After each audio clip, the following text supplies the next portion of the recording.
My father was dying in the ICU on the fourth floor of Northwestern Memorial when an old woman in the room next door slowly rolled her wheelchair toward me and whispered, "If you still can, drive home tonight." I thought she was confused. My husband was on his way to the hospital with dinner and fresh clothes, and the doctors kept saying we just had to wait. But the way that woman looked at me, cold, urgent, almost frightened, made my stomach tighten. 2 hours later, I unlocked my front door and realized someone had already been inside my house before me. Some stories ask you to really listen. Before we begin, drop a quick comment. What are you doing right now while you're here? Cooking, driving, working, or just taking a moment for yourself? Your presence truly matters. Quick note, this story weaves fictional elements with real experiences to strengthen the message. What matters most is the lesson it carries. There are things you don't realize you've lost until you sit alone in silence long enough. I am 30 years old, and for 5 years I believed my husband when he told me I wasn't practical enough to understand money. I sat on a plastic hospital chair outside my father's ICU room on the fourth floor of Northwestern Memorial River, North Tower. Yellow fluorescent light humming overhead, lukewarm coffee going cold in my hand, and stared through the glass pane at the ventilator rising and falling with mechanical precision. My father, Wendell Lockwood, 64, professor of medicine at Northwestern, lay motionless beneath sterile white sheets. The stroke had taken him at his office desk Monday morning. Massive ischemic event, the neurologist said. Left hemisphere compromised. They used words like significant damage and uncertain prognosis and wait and see. Desmond had handled all the questions. Desmond always handled the questions. I held the coffee cup and realized I didn't know my father's lawyer's name. The thought arrived quietly without ceremony. Just a small gap where knowledge should have been. I tried to reconstruct the information. Dad had mentioned the firm once, maybe twice over holiday dinners, but the specific name dissolved every time I reached for it. Desmond would know. Desmond handled those things. I tried another question. How much is my father's company worth? I didn't know. Where is his will kept? I didn't know. Who should I call if the hospital needs authorization for surgical intervention? I looked down at my phone. Desmond's name sat at the top of my recent calls list 17 times in the past 6 hours. Every decision, every form, every conversation with the medical team had been filtered through him first.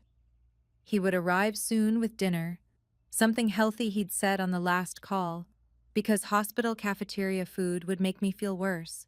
He was probably right. He was always right about those things. The air smelled like antiseptic and floor wax, and something else I couldn't name, the particular scent of waiting maybe, or fear rendered institutional. I shifted on the plastic chair. The fabric of my gray wool dress caught on the seat's rough edge. When did I stop knowing the answers to my own life? I used to be capable. I remember being capable. I graduated summa cum laude from University of Chicago with a degree in economics, not literature, not art, history, economics. I understood compound interest and equity structures and risk assessment. And yet somewhere in the past 5 years, I had learned to preface every practical question with the same phrase, I should ask Desmond. I used to think that was care. I didn't have another name for it yet. The fluorescent light above me buzzed.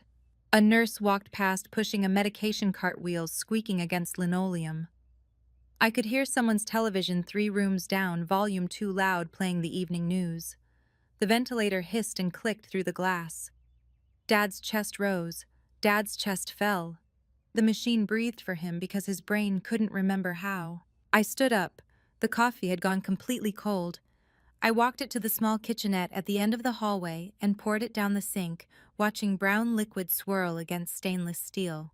When I turned back toward Dad's room, I noticed the doorway to room 412 was open about 6 inches, and a woman sat in a wheelchair just inside the threshold. She was watching me. In room 412, a woman in her mid-70s sat in a wheelchair by the door, pale gray eyes sharp as winter glass, white hair pulled back in a loose bun, hospital gown hanging off thin shoulders.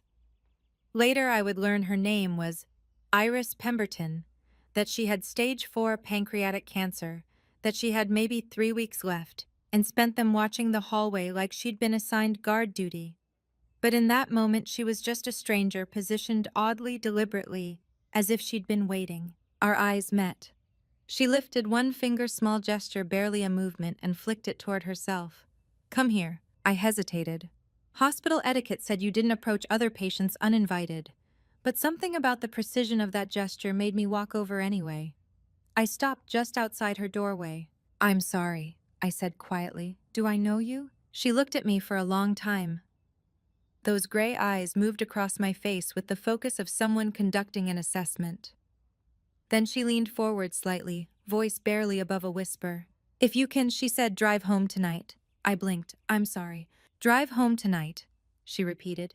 Same tone, same deliberate cadence, not advice, instruction. I need to stay with my father, I said, gesturing vaguely toward the ICU room down the hall.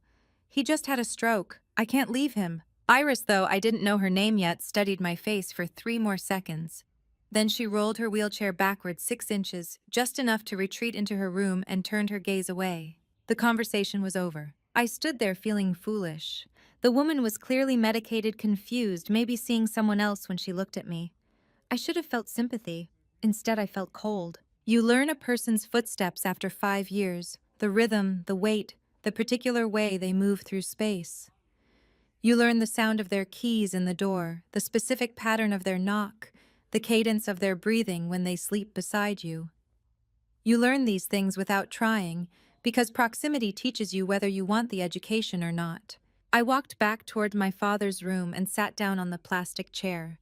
The hallway settled back into its mechanical rhythm, distant monitors beeping, elevator chiming somewhere around the corner, the ventilator's steady hiss through glass. Everything exactly where it should be. Except the old woman's words wouldn't leave. If you can drive home tonight. I looked down at my camel leather handbag sitting beside the chair. A birthday gift from Desmond last year. Beautiful Italian craftsmanship, cost more than my first car. I didn't know why I was looking at it. Perhaps because the old woman had said something I couldn't entirely push out of my mind. Something that felt like a warning I didn't yet understand. The elevator chimed again. Closer this time. I heard footsteps, steady, confident, the particular rhythm I'd learned 5 years ago, coming down the hallway toward me. Desmond Ashford, 37, my husband of 5 years, stepped off the elevator in his navy suit, every detail perfect, every word chosen. I recognized the footsteps before I saw him. The confident stride, leather soles against linoleum, the particular rhythm I'd learned to predict. He turned the corner carrying a brown paper bag from the organic place on Orleans Street, tie still knotted despite the late-hour hair neatly combed.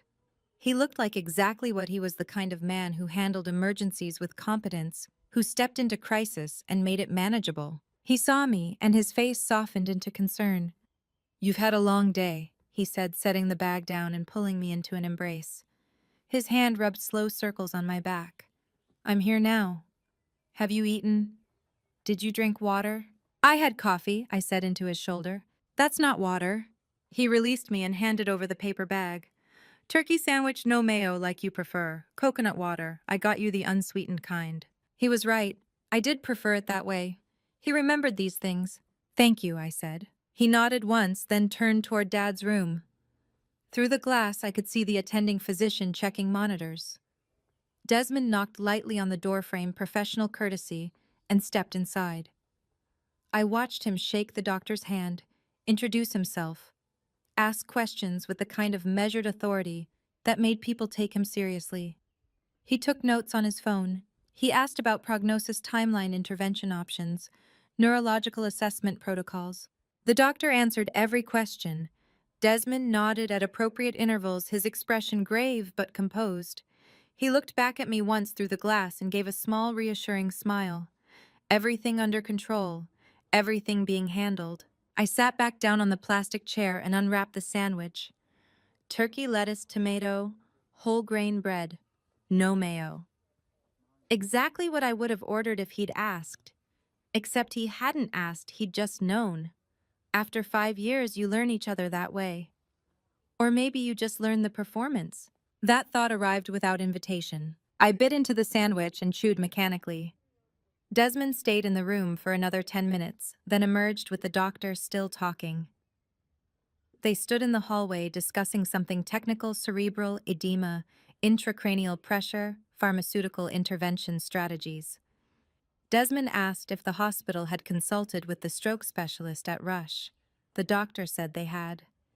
Desmond suggested a second opinion anyway, said he'd make some calls. He was being the perfect husband, the competent one, the one who stepped in when I couldn't think straight. "You should go home and sleep," he said when the doctor finally left. "I can stay tonight. You look exhausted." "I'm fine," I said. "You're not fine. You've been here since this morning." He touched my shoulder. "Have you rested at all? Did you call your office?" I nodded. "I called. They said take the week." "Good." He squeezed my shoulder once. "I'm going to grab coffee from the cafeteria. Do you want anything?" "No, thank you." He walked toward the elevator. I watched him go, counted his footsteps, and then sat very still. He had asked if I ate, if I drank water, if I rested, if I called my office. He had not asked how I was feeling. 5 years. It took me 5 years to notice that difference. I stood up and walked down the hallway, past the kitchenette, past the nurse's station, past the room where someone's television still played too loud. Room 412's door stood open about 6 inches. Iris sat in the same position, wheelchair angled toward the hallway, gray eyes tracking movement. She saw me and lifted one finger. The same gesture as before. "Come here." I looked back toward the elevator. Desmond was gone. I stepped into room 412. The room smelled like antiseptic and something floral, lavender maybe, or lilac. Iris wheeled herself back slightly to make space, then reached into the blanket folded across her lap and pulled out something small. A voice recorder, the kind lawyers use for depositions, black plastic casing, red record button. She pressed it into my hand without speaking. "What is this?" I whispered. "Last night," Iris said, voice low and steady, "your husband stood out on the balcony at the end of this hallway talking on the phone. My room is right next to it. The wall is thin. I heard through it." My heart started beating faster. "What did you hear?" "He was talking about pulling the plug on your father, saying it needs to be done before the weekend." The floor tilted slightly. I gripped the recorder. "You don't know that," I said. "You don't know what you heard. He could have been—" "I know what I heard." Iris's eyes didn't blink. "I'm 74 years old. I have 3 weeks left, maybe less. I don't have time to lie to strangers in hospital hallways." I stared at her. "I know you won't believe me right away," she continued. "But before you go home tonight, check that handbag thoroughly." She pointed one thin finger toward the hallway, toward the camel leather bag sitting beside my chair. "Rip open the inner lining." "Why would I—" "Just do it." Her voice was flat. Final. "Check the lining, then decide if I'm confused." She wheeled herself backward 6 inches, the same retreat as before, and turned her face toward the window. The conversation was over. I stood there holding the recorder. It was cold in my palm, smaller than a lighter, heavier than the entire world. "Why are you helping me?" I asked. Iris didn't turn around. "Because I spent 42 years not helping someone who needed it. I'm not doing that again." I walked out of room 412 with the recorder clenched in my fist. The hallway looked exactly the same: yellow fluorescent light, linoleum floor, mechanical hum of ventilators and monitors. But the air felt different. Thinner maybe, colder. I sat back down on the plastic chair beside Dad's door and stared at the camel leather handbag. Last year's birthday gift from Desmond, bought at a boutique on the Magnificent Mile. He'd said the color matched my eyes. I'd loved it. Used it every day since. I slipped the recorder into my coat pocket and picked up the handbag. "Rip open the inner lining." The elevator chimed. Desmond would be coming back any second with his coffee. His competence, his perfectly measured concern. I stood up and walked quickly toward the restroom at the end of the hall, handbag clutched against my chest. I locked the door from the inside. I sat down on the cold tile floor with the handbag in my lap. The restroom smelled like industrial cleaner and something faintly metallic. Fluorescent light hummed overhead. I locked the door and for a moment just sat there breathing. Then I tore at the fabric lining. The interior silk came apart easily once I found the seam.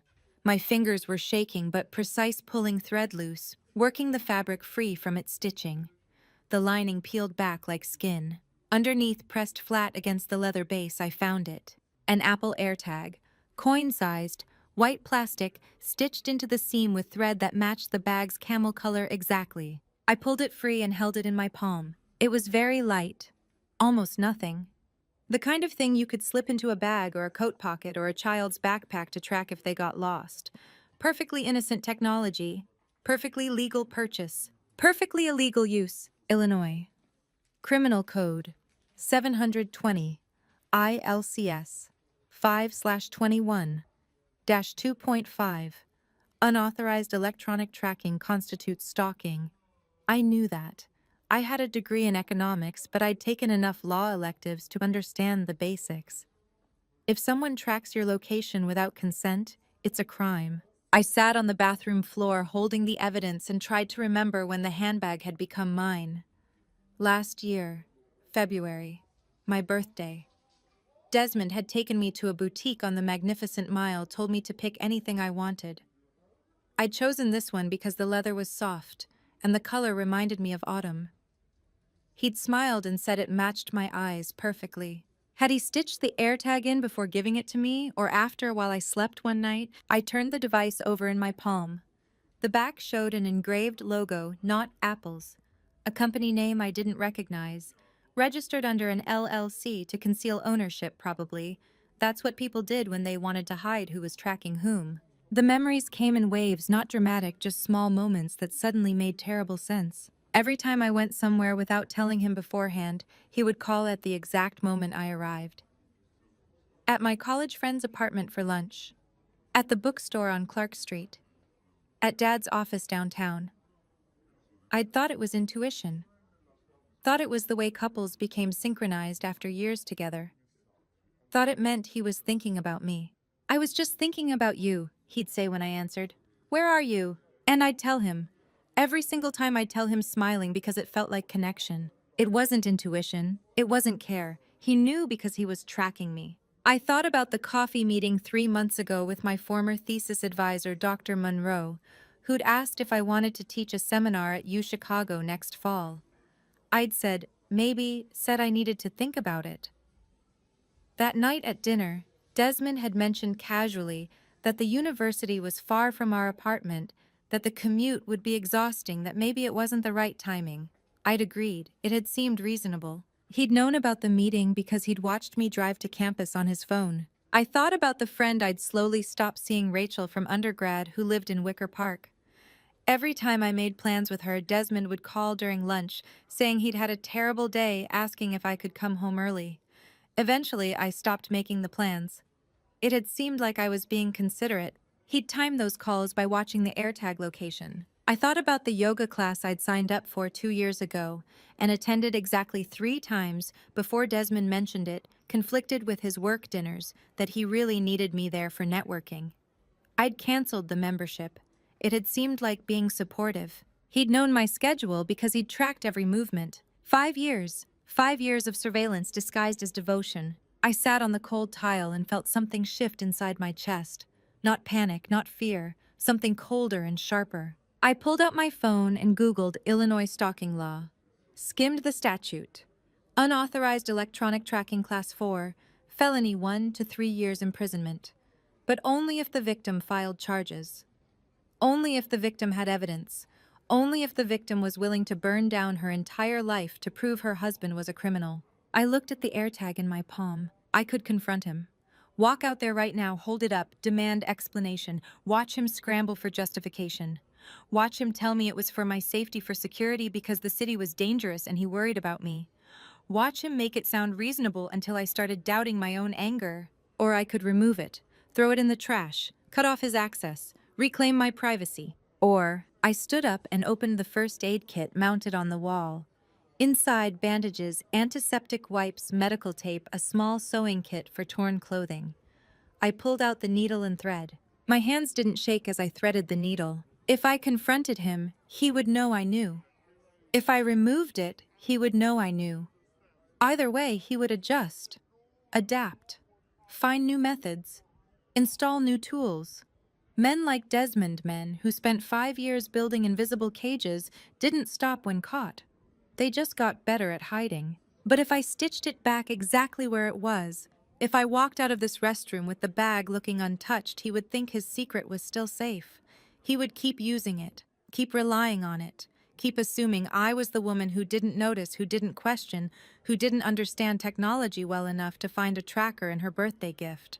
And while he watched me on his phone, I could watch him. I positioned the AirTag back into the lining precisely where it had been, matched the thread color, reconstructed the stitching with careful, even spacing. My hands were steady. The economics degree hadn't taught me to sew, but 5 years of pretending to be someone I wasn't had taught me plenty about performance. I finished the final stitch, knotted it twice, bit the thread clean. The lining looked perfect, untouched. The kind of detail work that would pass inspection from someone who'd installed it himself. I stood up and looked in the mirror above the sink. The woman looking back had the same brown hair, same face, same gray wool dress. But her eyes were calculating something. For the first time in a very long time, I didn't recognize myself. Strangely enough, I didn't find it terrifying. I picked up the handbag, slipped the voice recorder deeper into my coat pocket, and unlocked the restroom door. I walked back down the hallway toward my father's room. The handbag felt heavier now, though nothing about its weight had changed. Desmond sat in the corner chair with his eyes closed, head tilted back, navy jacket folded over his lap. The ventilator hissed its steady rhythm. I sat down across from him and watched them both, the two most important men in my life, while the AirTag in my birthday gift tracked my location on Desmond's phone. I couldn't sleep. The chair was uncomfortable, but that wasn't why. I sat listening to the ventilator, the distant monitors, the occasional footsteps of night shift nurses. My mind was mapping something I didn't know I was capable of making on my own. If one thing is a lie, then everything else might be too. Desmond woke around 3 a.m. stretched, asked if I needed anything. I said no. He checked his phone, probably confirming my location, and closed his eyes again. Maybe he wasn't even tired. Maybe he'd learned that sleeping men don't get questioned. I looked at my father. His face was slack, motionless, eyes closed, jaw relaxed, machines doing the work his body couldn't remember. At 5 a.m. in the gray darkness before dawn, I reached over and took his hand. His fingers tightened, just once, barely perceptible, the kind of movement you could dismiss as reflex. But I felt it, deliberate, controlled, a message. I squeezed back gently and whispered, "I know." His hand relaxed. No further movement.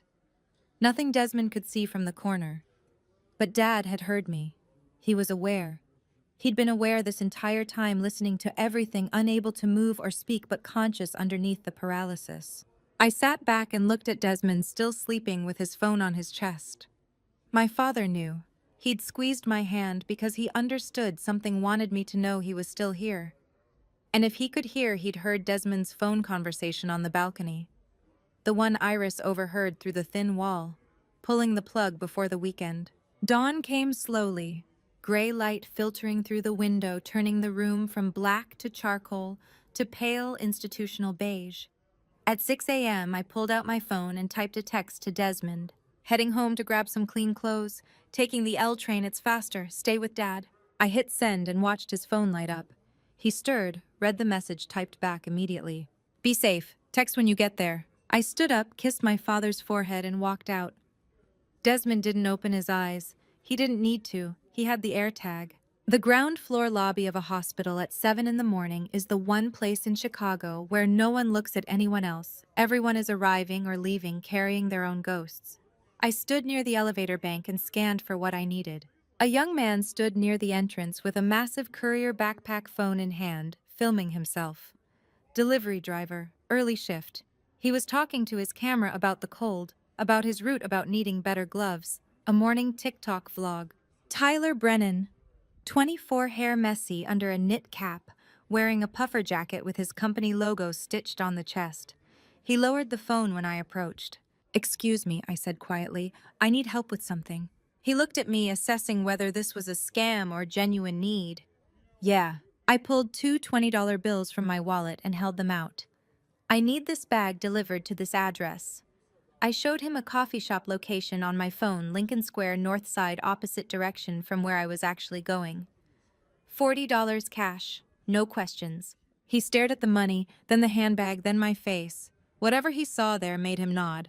Yeah, okay, I got you. I handed him the bag and cash. He stuffed both into his backpack without another word, lifted his phone to continue filming and walked toward the parking lot. I watched him climb onto a bike with the backpack secured across his shoulders, watched him pedal north. I slipped out the side exit and hailed a taxi. Lincoln Park, I told the driver. Burling Street. The taxi merged onto Lakeshore Drive. Lake Michigan lay to my left, gray and flat under a winter sky that promised snow. I pulled out my phone and opened the Find My app. I typed in my Apple ID and watched the map populate.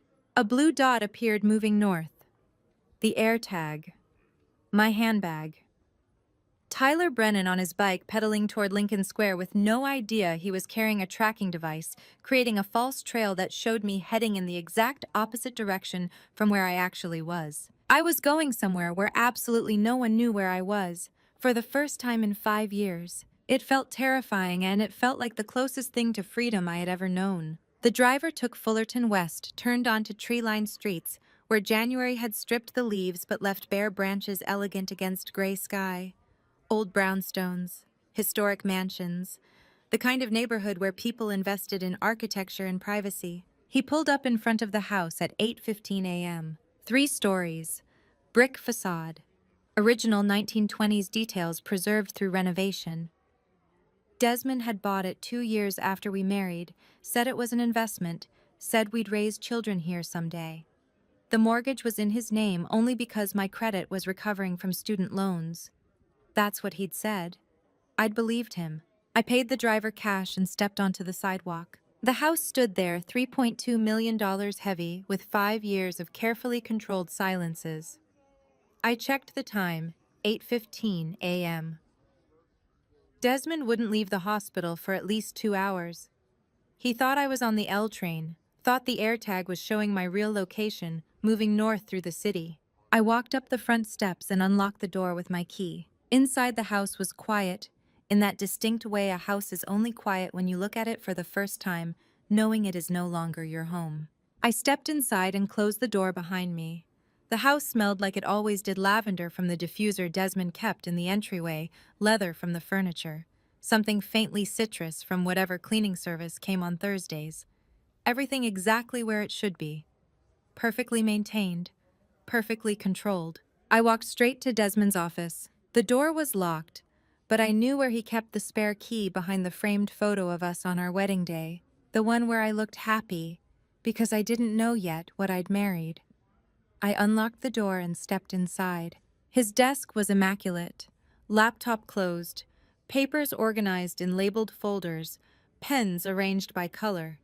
The performance of order. I opened the bottom drawer, the one he always kept locked when I was home. Inside, a burner phone. Android, not iPhone. Black plastic case. Generic.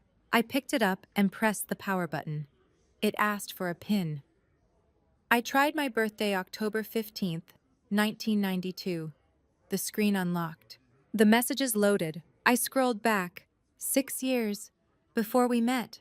Before he ever spoke to me at that coffee shop on Michigan Avenue where he'd smiled and asked if the seat next to me was taken. The first message thread made my stomach drop. The girl looks easy. Is her dad rich? Reply, loaded, and she's lonely, lacks confidence, the easiest kind. I sat down in his desk chair because my legs stopped working. He had researched me, targeted me, a full year before we ever met.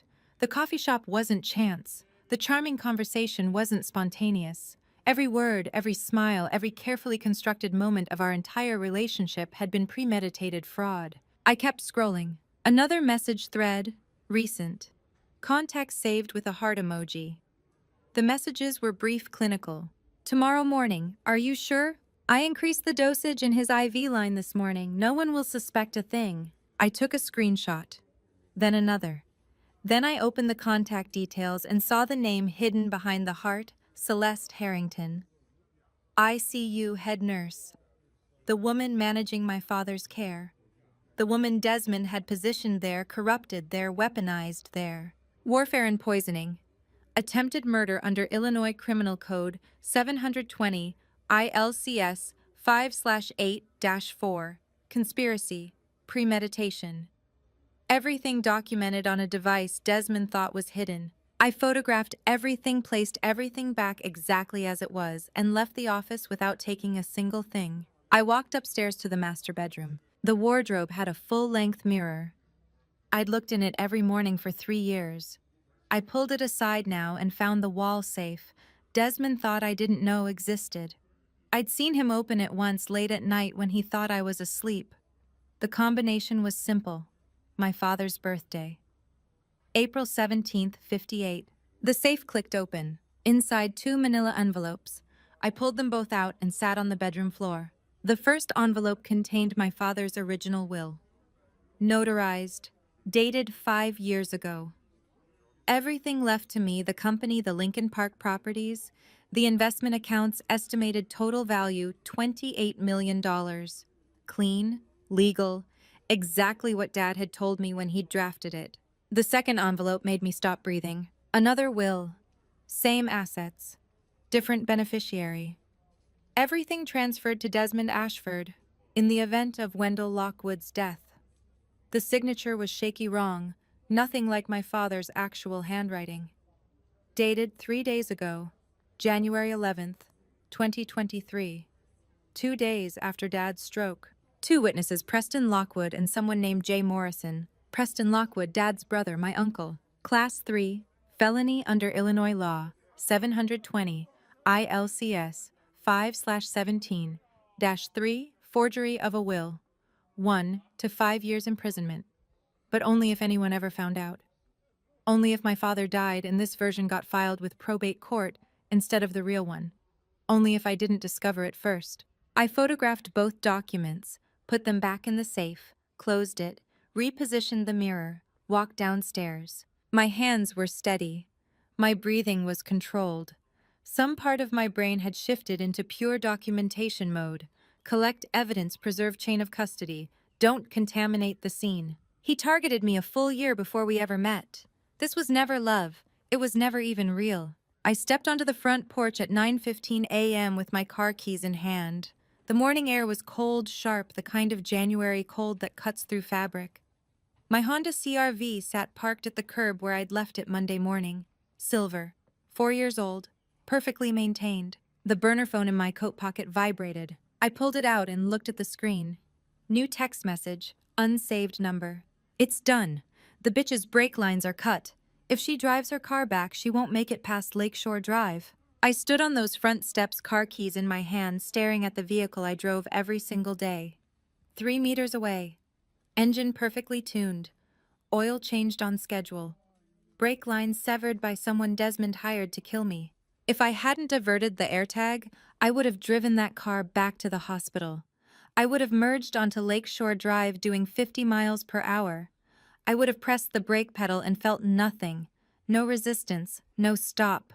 Just acceleration into whatever was in front of me, concrete barrier, another car, the gray water of Lake Michigan. He doesn't just want the money, he wants me dead. I could call 911, report the sabotage, get police here within minutes. But calling now would alert Desmond. I'd breached his office, found his evidence, discovered his plan, and my father was still in that hospital bed with Celeste Harrington controlling his medication.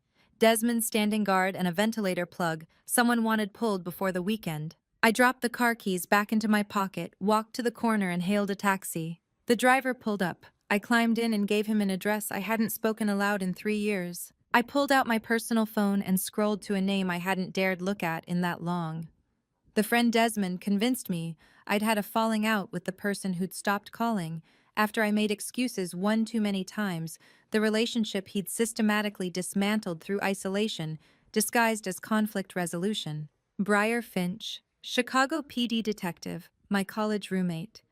The woman I'd ghosted because Desmond said she didn't respect our marriage. The taxi turned onto Fullerton. I pressed call. She answered on the second ring. Hello? Briar Finch. 30 years old. Contract lawyer.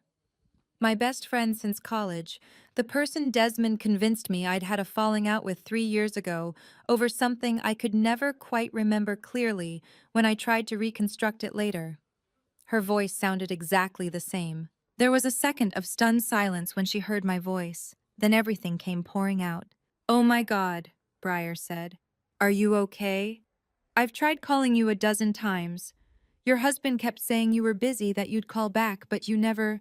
I need help, I said. The taxi turned left onto a side street. The driver wasn't listening or pretended not to.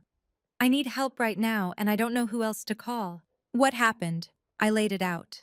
Facts first, no emotion, the way you'd present evidence to a jury. AirTag tracking device stitched into my handbag with matching thread. Burner phone in Desmond's locked office with 6-year message history, proving he researched and targeted me a year before we met. Text messages from ICU head nurse Celeste Harrington, detailing how she increased warfarin dosage in my father's IV line. Forged will dated 3 days after Dad's stroke, transferring $28 million in assets to Desmond, witnessed by my uncle Preston Lockwood. And 15 minutes ago, a text on the burner phone confirming someone had cut my car's brake lines. Breyer didn't interrupt, didn't ask questions, just listened with the kind of focus lawyers develop when intake interviews determine whether a case is viable. When I finished, she was quiet for 3 seconds. "Where are you right now?" she asked. "In a taxi, heading away from the house. I don't know where I'm going yet." "Is your father still at Northwestern Memorial?" "Yes, Desmond is with him, and the nurse Celeste, she's the one managing his care." "Okay."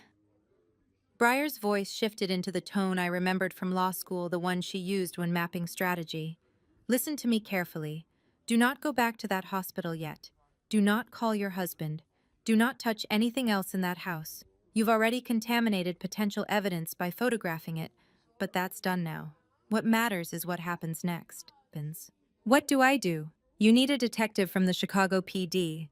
Someone who specializes in financial elder abuse and conspiracy cases, and I know exactly who to call." The taxi stopped at a red light. I watched people cross the intersection, strangers carrying coffee, checking phones, living normal Tuesday mornings where their husbands weren't trying to murder them and their fathers. "There's something else you need to know," Breyer said slowly. 4 years ago, your husband came to my office. I went very still. "What?" He scheduled a consultation, said he had questions about Illinois estate law. I didn't think anything of it at the time. People ask me about probate issues all the time. But he asked very specific questions.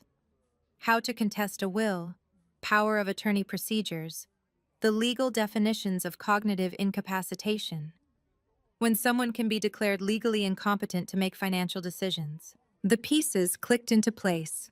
Illinois Conspiracy Statute 720, ILCS 5/8-2. Overt act in furtherance of criminal objective. Desmond hadn't just planned this in the abstract, he'd researched the legal mechanisms 4 years in advance. Before Dad got sick, before the stroke, before any of it. "I didn't get it then," Breyer continued. "He was charming, professional. Said he was helping a family member plan their estate. I gave him the information and forgot about it. But then 6 months later, you started pulling away, canceling plans, making excuses. And every time I called, Desmond would answer and say, you were in the shower or tired or dealing with a headache. Eventually, you stopped returning my messages entirely." "He told me we had a fight," I said quietly. "About something you said at dinner. I can't even remember what it was supposed to be now, but he said you disrespected our marriage and I needed to set boundaries." "We never fought," Breyer said. "You just disappeared." The isolation. Systematic. Methodical. Cut off the friend who knew Illinois estate law. The friend who might recognize the questions he was asking. The friend who might warn me. "I'm so sorry," I whispered. "Don't," Breyer's voice was firm. "Don't apologize for what he did. Just tell me, are you safe right now?" "I think so. He doesn't know I found anything yet. The AirTag is on a delivery driver's bike heading north. Desmond thinks I'm on the L train going home." "Smart." I heard her typing on a keyboard. "Okay, I'm texting someone right now. Detective with Chicago PD Financial Crimes and Elder Abuse Unit. I've worked with him on guardianship fraud cases. He's good, he's fast, and he'll believe you." "How do you know?" "Because he's been investigating your uncle for 3 weeks." The taxi driver turned onto Armitage. I gripped the phone. "What?" "Preston Lockwood, your father's brother. The detective got a tip from someone at a nursing home in Evanston suspicious financial activity, possible exploitation. He's been building a case. And if Preston witnessed a forged will for your husband that connects two separate conspiracies. She didn't hesitate for a single second. I'm sending you an address right now, Breyer said. Small coffee shop in Logan Square, low foot traffic, far from the hospital, far from your house, far from anywhere Desmond would think to look. Meet the detective there. His name is... She paused, reading from her screen.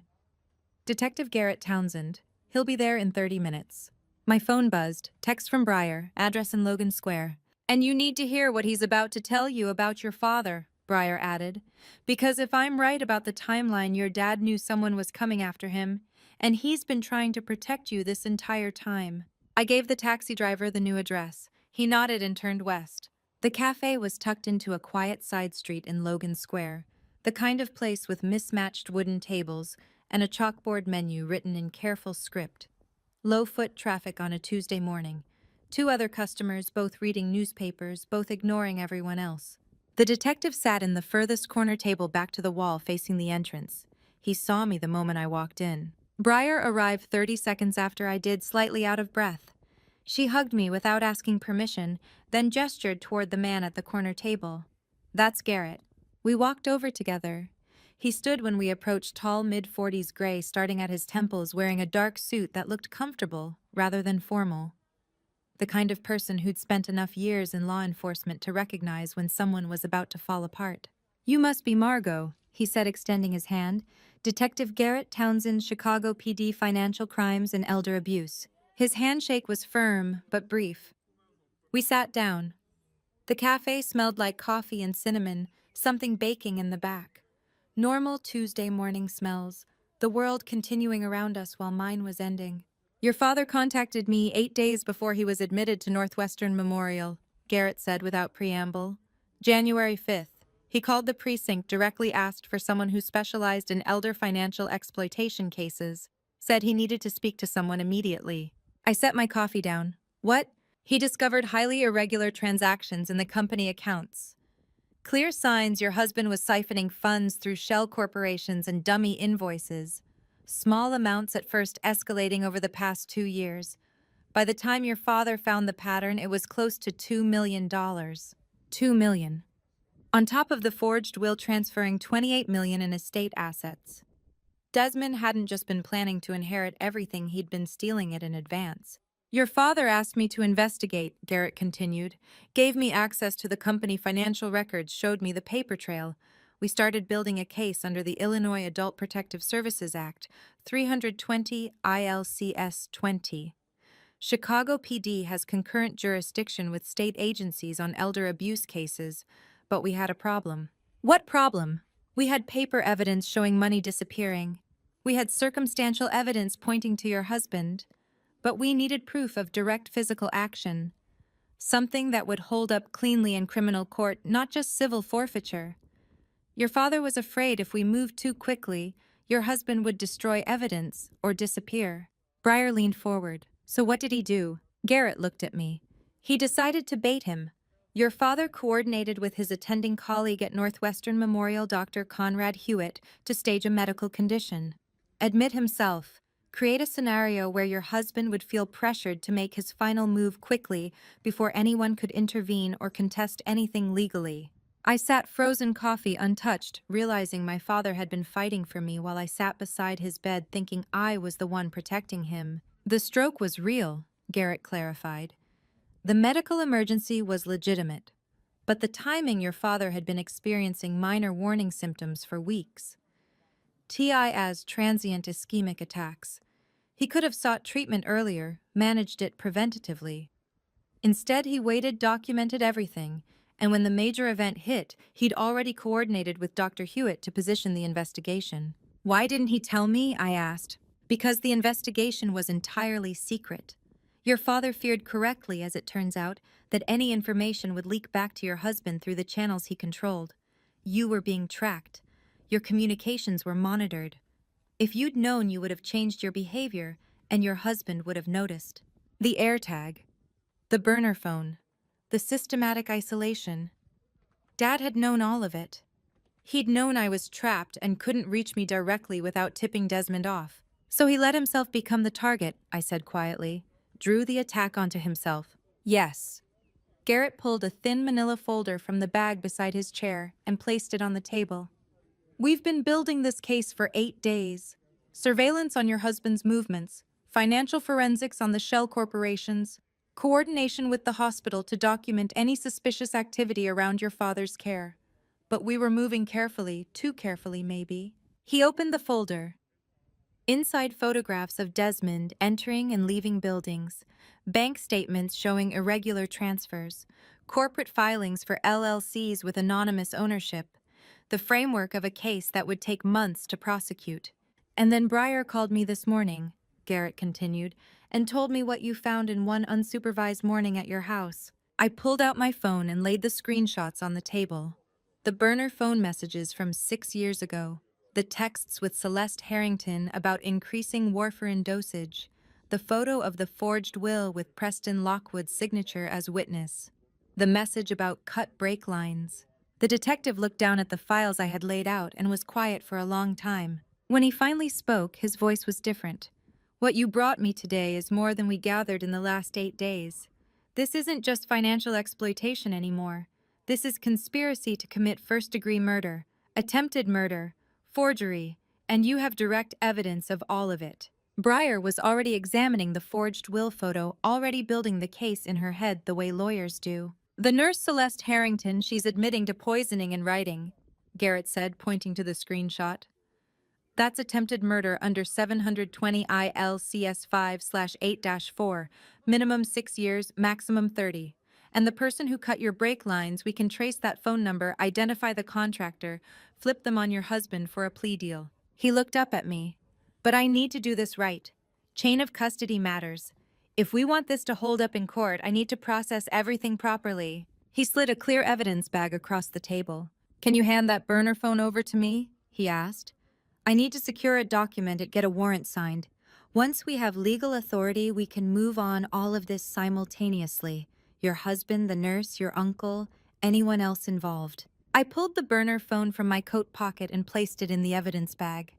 Garrett sealed it, signed the label, noted the time. Breyer leaned forward, looking at the forged will photo again. How fast can you get a warrant? With active attempted murder and ongoing threat to the victim? Garrett checked his watch. 2 to 4 hours if I push it through Cook County Emergency Protocol. Judge Marilyn Keller owes me a favor. She'll sign. Garrett sealed the evidence bag containing the burner phone and set it in his briefcase. The details you provided are more than enough for me to secure a formal search warrant from the Cook County Circuit Court. I have an established relationship with the bench for elder abuse cases. Judge Marilyn Keller has signed emergency warrants for me before when there's active threat to a victim's life. Can you use what I found as evidence? I asked. Not directly, Garrett said. You obtained this through unauthorized access to your husband's property. That would get thrown out under Fourth Amendment protections. But what you found provides probable cause for me to secure a legal search warrant. Once I have judicial authorization, everything becomes admissible evidence. Breyer was reviewing the forged will photos on my phone. 2 witnesses, Preston Lockwood, your biological uncle, and someone named Jay Morrison. I need to verify the second identity, but having your uncle listed is already enough to charge conspiracy and will forgery. He's claiming he witnessed your father sign this 3 days after a massive stroke. The uncle I'd called Uncle Preston since childhood, the man who'd stood beside Desmond at our wedding and smiled. Once the warrant executes, Breyer continued, we can arrest all 3 simultaneously, your husband, the nurse, and your uncle. Coordinated takedown. No one gets advance warning. I sat perfectly still, coffee untouched, watching the evidence I'd gathered in one morning reshape into a legal framework strong enough to hold. Garrett pulled out his laptop. The brake sabotage text let me run that number. He worked in silence for 2 minutes. The cafe's espresso machine hissed in the background. The number is registered to a Shell LLC in Delaware, Garrett said finally. Standard anonymization. But I traced the active IP logs. This phone is consistently pinging cell towers in the Oak Park area. My uncle lived in Oak Park, Kenilworth Avenue. He hired the person who cut my brake lines, I said quietly. Or he did it himself, Garrett replied. Either way, the phone placing that order is operating from his neighborhood. That's evidence. Breyer leaned back. So we have a three-person conspiracy network, Desmond orchestrating everything, Celeste Harrington executing the poisoning from inside the hospital, and Preston Lockwood handling external logistics. Forged will witness possibly the brake sabotage. That satisfies all elements of Illinois conspiracy law under 720 ILCS 5/8-2, Garrett said. Agreement to commit criminal acts, overt actions in furtherance, multiple participants with defined roles. We can prove each element with the evidence you brought today. He closed the laptop. Here's what happens next. I'm going back to the precinct right now. I'll write up the warrant application attached supporting affidavits and get it in front of Judge Keller by 1 p.m. With active attempted murder and ongoing threat to your father's life, she'll sign. Emergency protocol allows expedited review. How fast, I asked. 2 to 4 hours from submission. So we're looking at execution sometime between 3 and 5 p.m. today. Breyer checked her watch. It's 11:30 now. By mid-afternoon, this entire operation locks down. Exactly, Garrett said. Once I have the signed warrant, I coordinate with patrol units. We hit all 3 locations simultaneously, your house for your husband, Northwestern Memorial ICU, for the nurse, your uncle's residence in Oak Park. No advance warning, just coordinated arrests. The enormity settled over me. By tonight, Desmond would be in custody.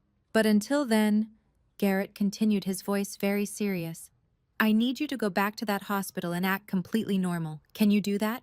The question hung in the air. I don't know, I said honestly. Your husband is still there with your father. He's waiting for you to come back from getting clean clothes.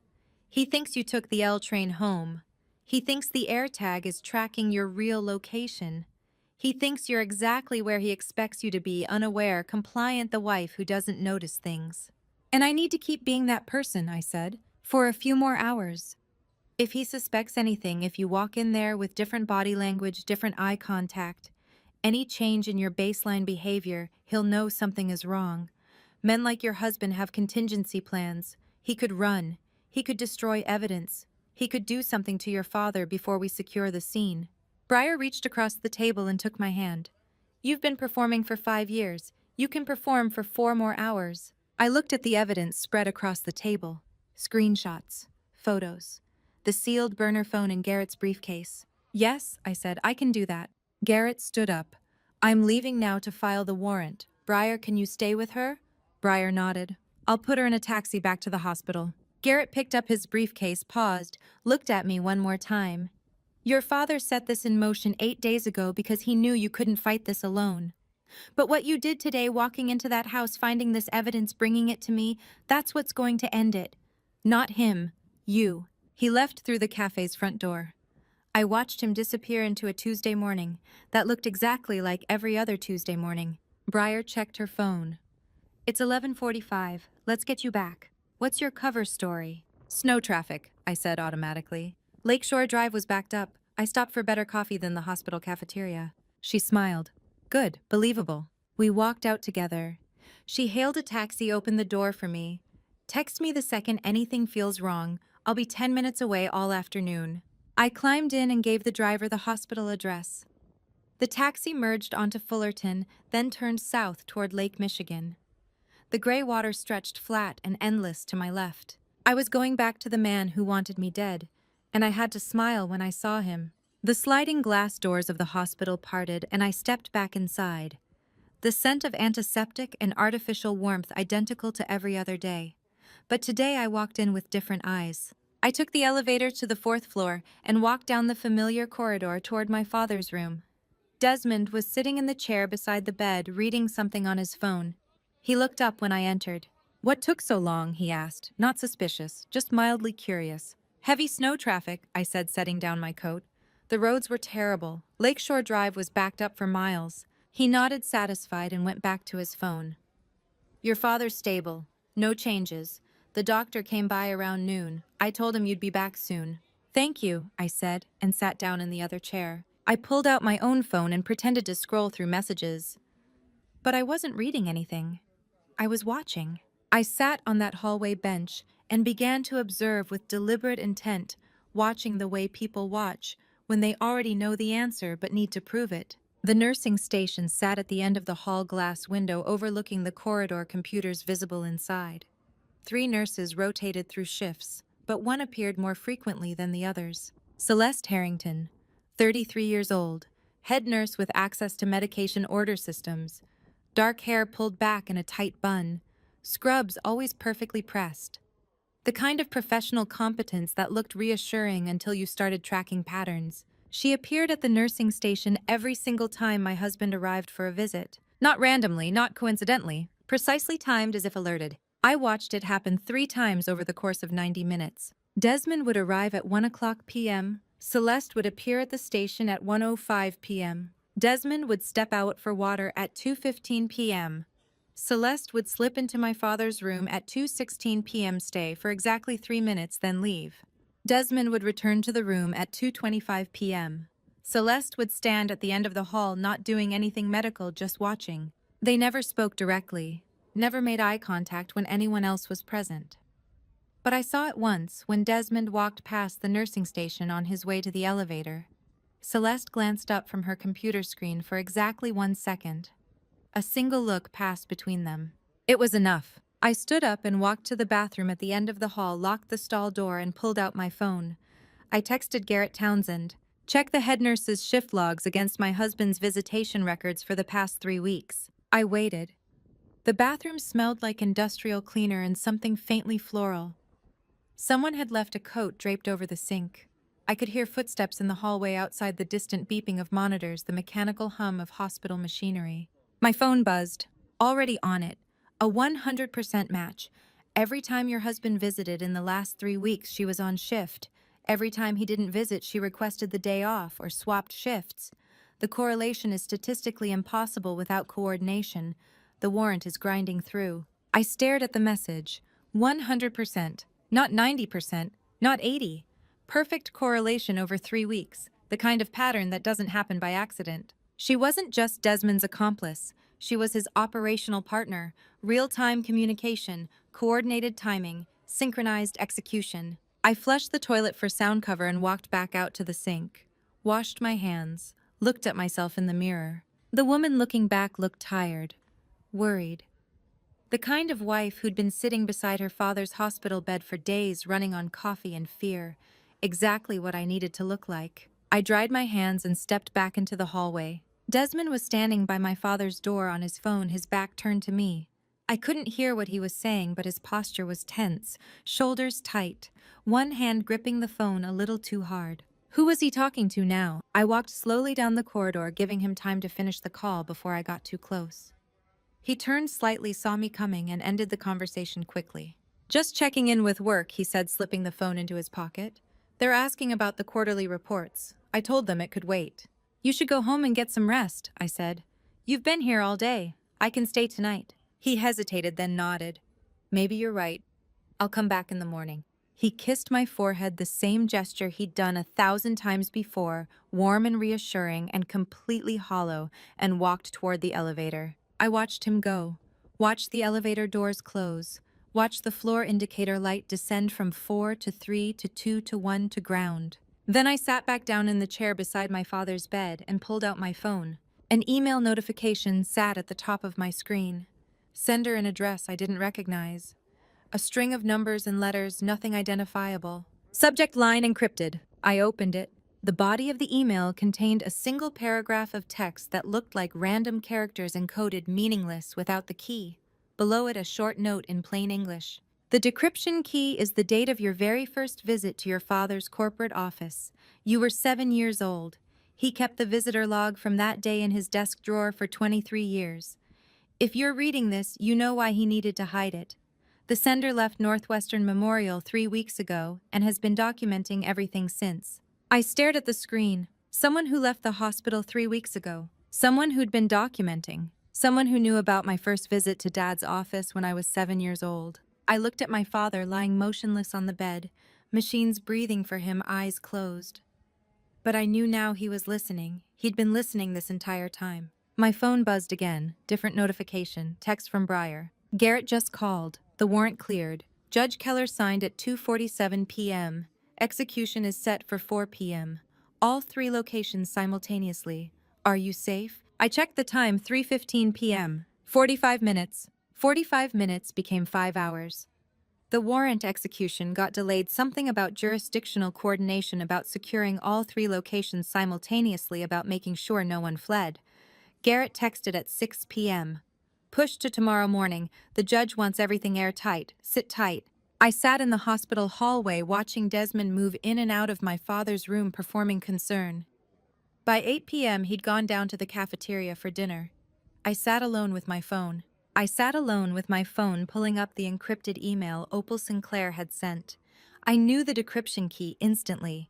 It was the date of my very first visit to my father's corporate office when I was 7 years old, a date he had kept logged in his desk drawer for over 2 decades. March 14th, 2000. I remembered instantly. Dad had taken me to see where he worked, showed me the view from his office on the 40th floor, let me sit in his chair and spin around. I felt so grown up. I typed the date into the decryption field 031420000. The text was unscrambled. The encrypted email came from Opal Sinclair, 52. My father's private secretary of 20 years, the woman Desmond had pressured into taking leave 3 weeks ago. The woman Dad trusted more than anyone else in the company. Her message was precise. Margot, if you're reading this, your father's contingency worked. I've attached a 23-minute audio recording from 3 months ago. Your husband and your uncle met in the conference room after hours. They didn't know I was still there cataloging files in the archive room with the door cracked. I recorded everything. I also encrypted the location of your father's original notarized will. It's stored at an independent law firm downtown, not with your husband's attorney. I configured this email to send automatically, 7 days after my forced leave began, unless I manually canceled the trigger. I didn't cancel it. I wanted you to have this. Attached one audio file, 23 minutes, 14 seconds. I pulled out my headphones, plugged them in, pressed play, and kept my eyes on the hallway to make sure no one was coming. The audio quality was clear. Conference room acoustics, 2 male voices. The first voice I recognized immediately, Desmond. Calm. Measured.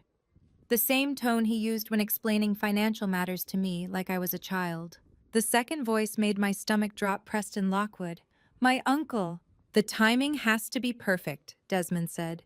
Once he's incapacitated, we have a 72-hour window before anyone questions the paperwork. And you're sure you can forge his signature? Preston asked. I've been practicing for 6 months. I have samples from every contract he's signed in the past decade. The forged will is already drafted. All we need is the medical event. And the split, 60-40, Desmond said. I get controlling interest in the company and the Lincoln Park properties.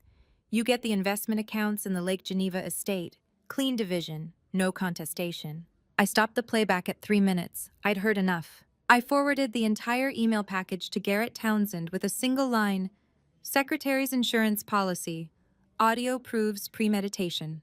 Then I stood up, looked down the hallway, and walked to room 412. I knocked softly. No response. I pushed the door open. Iris sat in her wheelchair by the window looking out at the January darkness. She turned when I entered. You found it, she said, not a question. I sat down in the chair beside her bed. The room smelled faintly of lavender and antiseptic.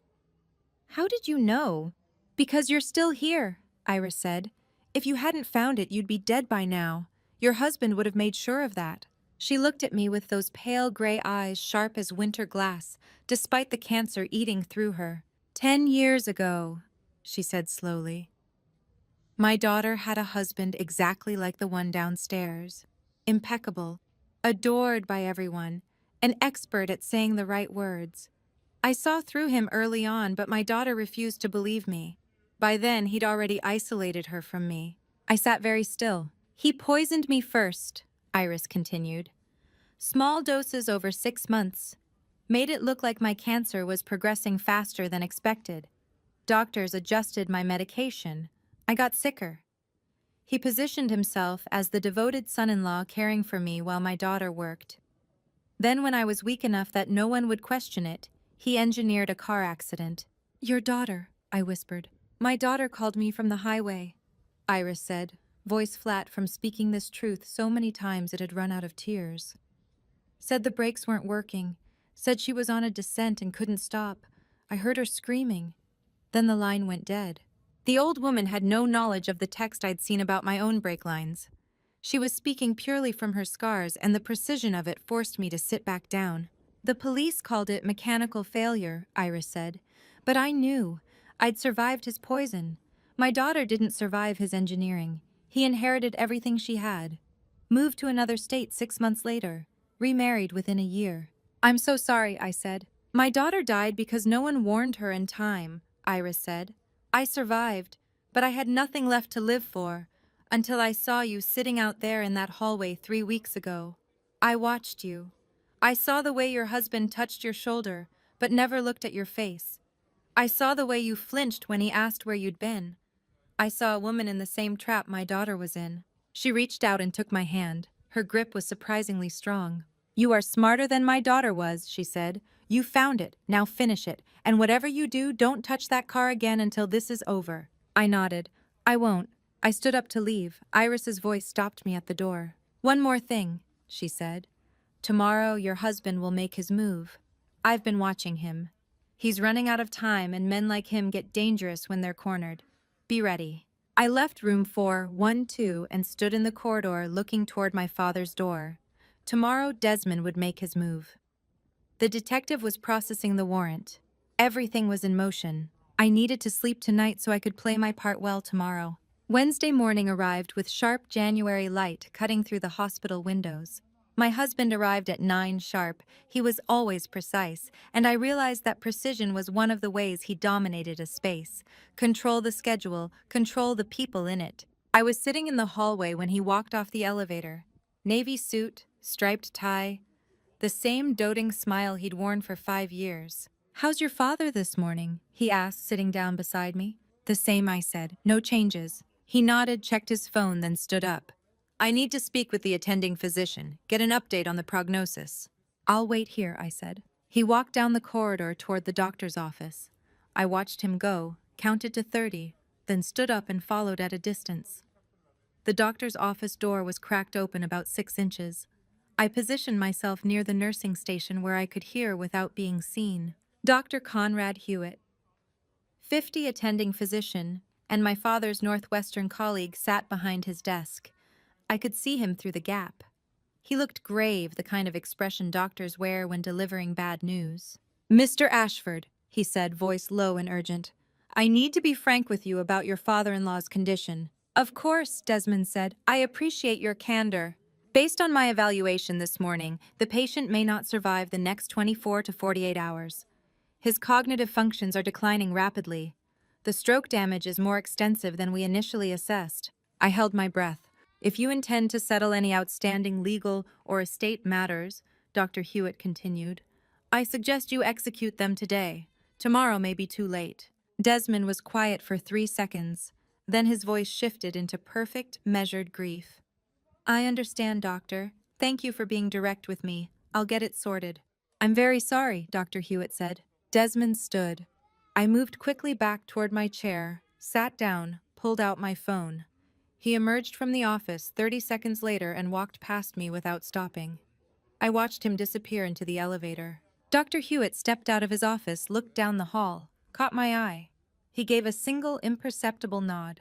The bait had been delivered. I checked the time, 9:15 a.m., less than 5 hours before the detective would be in position. The doctor is executing his part of the sting. He just convinced my husband that the window is slamming shut, forcing him to act today. I sat on that plastic chair and waited. Desmond returned at 10 a.m., told me he needed to handle some paperwork at home, said he'd be back by noon. He kissed my forehead and left. The moment the elevator doors closed, I stood up and walked to room 412. I knocked once and pushed the door open. 4 people were already inside. Garrett Townsend stood by the window. Briar Finch sat in the chair beside the bed. Dr. Conrad Hewitt leaned against the wall, and Iris Pemberton sat propped up in her wheelchair like a general coordinating a strike. Before I tell you what the detective revealed in that room, I need to ask, are you still with me? Comment. A, if you think Desmond will take the bait, or B, if you think he'll see through the trap. Add 1 reason why in 5 to 10 words. Please note the next part includes recreated details for narrative impact. The lesson is what matters. Garrett spoke first. The warrant was signed at 2 a.m. this morning by Judge Keller. Everything is in motion. 2 plainclothes officers will be on this floor by 1:30 p.m. The moment your husband presents those forged documents, they move in. What about my uncle? I asked. Simultaneous execution, Garrett said. Oak Park patrol units hit his residence the same moment we move here. No warning, no chance for communication between conspirators. Breyer pulled out her laptop. I've been reviewing the Illinois Probate Act 755 ILCS 5. The forged will can be completely invalidated under multiple grounds. Signatures obtained under undue influence during a period when the testator was under unauthorized medication with witnesses who had direct financial interest in the outcome. It's ironclad. What's the strategy? I asked. Dr. Hewitt stepped forward. We let him do it. We let your husband walk in here with those documents, present them to you, attempt to execute them at your father's bedside. We catch him in flagrante delicto, in the act itself. That eliminates any defensive maneuvering about intent or preparation. He'll be holding forged documents attempting to defraud a patient under my medical care. Your father is stable, Dr. Hewitt added, fully conscious, listening to everything, ready to play his part when the moment comes. The 4 of them held a rapid briefing in room 412, the old woman tracking every word with her sharp gray eyes. Iris looked at me from her wheelchair. Are you ready, girl? I thought about the AirTag stitched into my handbag, the burner phone with 6 years of calculations, the brake lines cut on my car, the forged will transferring everything to the man who'd targeted me before we ever met. Ready, I said. Iris nodded once. Good, because men like him are most dangerous in the final hour. He knows time is running out. He'll move fast and he'll move hard. Stay sharp. Garrett checked his watch. It's 10:45 now. If the doctor's prognosis works the way we think it will, your husband will be back here by noon with those documents. Officers are mobilizing now. Everything is coordinated. I stood up to leave. Breyer caught my arm. If anything feels wrong, anything at all, you text me immediately. Don't wait. Don't second guess. I will, I said. I stepped out of room 412 and looked down the corridor toward the elevators. The doors opened. Desmond stepped out, leather briefcase in hand, that familiar doting smile on his face when he saw me. He raised his hand and waved. I raised mine and waved back. Less than 3 hours until the trap closed, and he had no idea. The moment Desmond stepped off that elevator with his briefcase, I knew exactly what he was going to do. I had watched him rehearse manipulation for years, the softened voice, the wounded eyes, the trembling hand reaching for mine. So when he walked into Dad's hospital room at noon, with that folder tucked under his arm, I decided to give him the performance of his life. I would mirror every gesture, every calculated pause, every micro-expression he deployed. Let him feel what it was like to be studied. He set the briefcase on the chair and opened it slowly, deliberately. The kind of movement designed to draw attention. I leaned forward slightly, mirroring his posture. I need to talk to you about something, he said, voice soft with manufactured vulnerability. I tilted my head at the exact angle he did. Of course. He pulled out 3 documents and spread them across the bedside table. Legal-sized paper, official seals, the kind of presentation meant to look authoritative. The doctor told me this morning that your father may not have much time, Desmond continued, his voice breaking slightly on the word time. We need to protect his estate from probate complications, from vultures who might try to contest things after he's gone. I softened my eyes in perfect sync with his, watched him notice, watched a flicker of confusion cross his face. What are these? I asked, reaching for the top document. A quitclaim deed for the Lake Geneva property, he said, transferring it into a trust to avoid estate tax complications, and a durable power of attorney so we can make medical decisions if when the situation deteriorates further, and a beneficiary change form for his life insurance policy. I picked up the quitclaim deed and examined it. The notary seal was dated January 12th, 2023, 3 days ago, the same morning Dad had his stroke. The signature line showed Wendell Lockwood's name typed beneath it, but the handwriting sample Desmond had attached for reference didn't match Dad's actual signature. I'd seen Dad's signature on the 2019 trust documents Breyer showed me. The loops were different. The pressure points were wrong. This wasn't Dad's handwriting. This was Desmond's forgery practice. You're being very thorough, I said, matching his tone, exactly the same cadence, the same slight tremor of concern. He blinked. I just want to protect your father's legacy. Protect you. I reached out and touched his hand, mirroring the gesture he'd used on me 1,000 times. I know, you're always thinking ahead. His eyes narrowed slightly. Not suspicion yet, just the beginning recognition that something felt different. That I wasn't responding the way I usually did, with gratitude, with relief, with the performance of helplessness he'd trained into me. Do you need me to sign anything? I asked. Not yet, he said. First, we need your father's signature. Since he can't physically sign right now, I'll need to guide his hand. It's legally acceptable if there's a witness present, and the signature is made with the testator's clear intent. And he can't express intent right now, I said quietly. But we know what he would want, Desmond replied. He'd want his estate protected. He'd want you taken care of. I nodded slowly, still mirroring his body language, still watching him grow more uncomfortable with every passing second. He stood up and moved to the other side of the bed, pulling a pen from his jacket pocket. The same pen he always used for important documents, black rollerball expensive. He leaned over Dad's motionless body and carefully positioned the quitclaim deed on the bedside tray. Then he reached for Dad's right hand. I watched my father lying there, eyes closed, face slack, the ventilator hissing its steady rhythm. Desmond lifted Dad's limp hand and wrapped the fingers around the pen. I'll guide it, he said. Just need to get the signature on the line. He positioned the pen tip above the signature line. That's when I saw it. Dad's left eyelid twitched. Not the random muscle spasm of unconsciousness, not the flutter of REM sleep. This was deliberate, controlled, a rhythm. 3 short twitches, 3 long, 3 short. SOS. My father had been conscious this entire time, trapped inside his paralyzed body, listening to every word Desmond said for the past 3 days. Every bedside conversation, every whispered plan, every calculated manipulation. He'd been screaming silently while his body refused to respond. Desmond pressed Dad's hand down, guiding the pen toward the paper. The moment the tip touched the signature line, everything exploded. Dad's eyes snapped open. Not the slow flutter of gradual consciousness. Not the confused blink of someone waking from surgery. This was instant, total. The explosive awareness of a predator detecting immediate threat. His left hand, the supposedly paralyzed side, the arm that hadn't moved since the stroke, shot up with impossible force and locked around Desmond's wrist. Desmond gasped. Dad's grip tightened. I could see his knuckles go white. Could see Desmond's face shift from shock to pain. Then Dad threw Desmond's hand backward with enough force that the pen flew out of his grip and skittered across the linoleum floor, bouncing twice before rolling under the cabinet. Desmond stumbled back, cradling his wrist. Dad's eyes locked onto mine. I saw 5 years of unspoken questions crystallize into a single recognition. He knew. He knew I'd married a predator. He knew I'd been performing survival for nearly half a decade.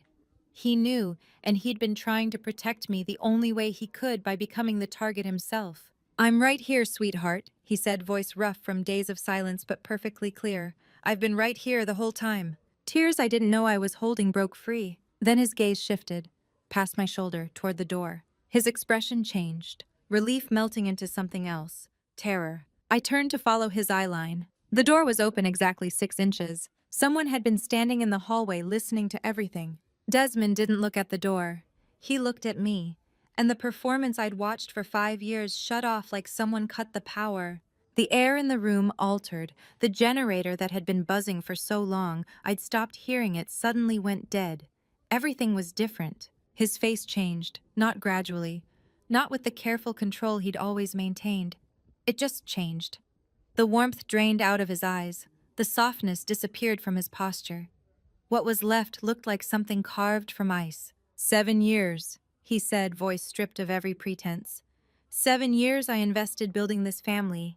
You think I did this out of affection, out of love? I didn't answer. I built equity, he continued.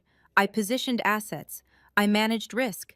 This was a portfolio, not a marriage. And you? He gestured at me with the hand Dad hadn't crushed. You were always the easiest part of the equation. Lonely, insecure. Exactly what I needed. Dad's grip tightened on the bed rail. I could hear his breathing change. I pulled out my phone. What are you doing? Desmond asked. I didn't answer. I scrolled to a contact I hadn't called in months. Preston Lockwood, my uncle. The man who'd stood beside Desmond at our wedding. The man whose signature was on the forged will. I pressed call and switched to speakerphone. It rang once. "Is it signed?" Preston's voice came through immediately. Not hello, not a greeting, just the question. I looked at Desmond. His face went very still. "Uncle Preston," I said clearly. "It's Margot. Desmond is standing right here in the hospital room with me. Would you like to repeat that question?"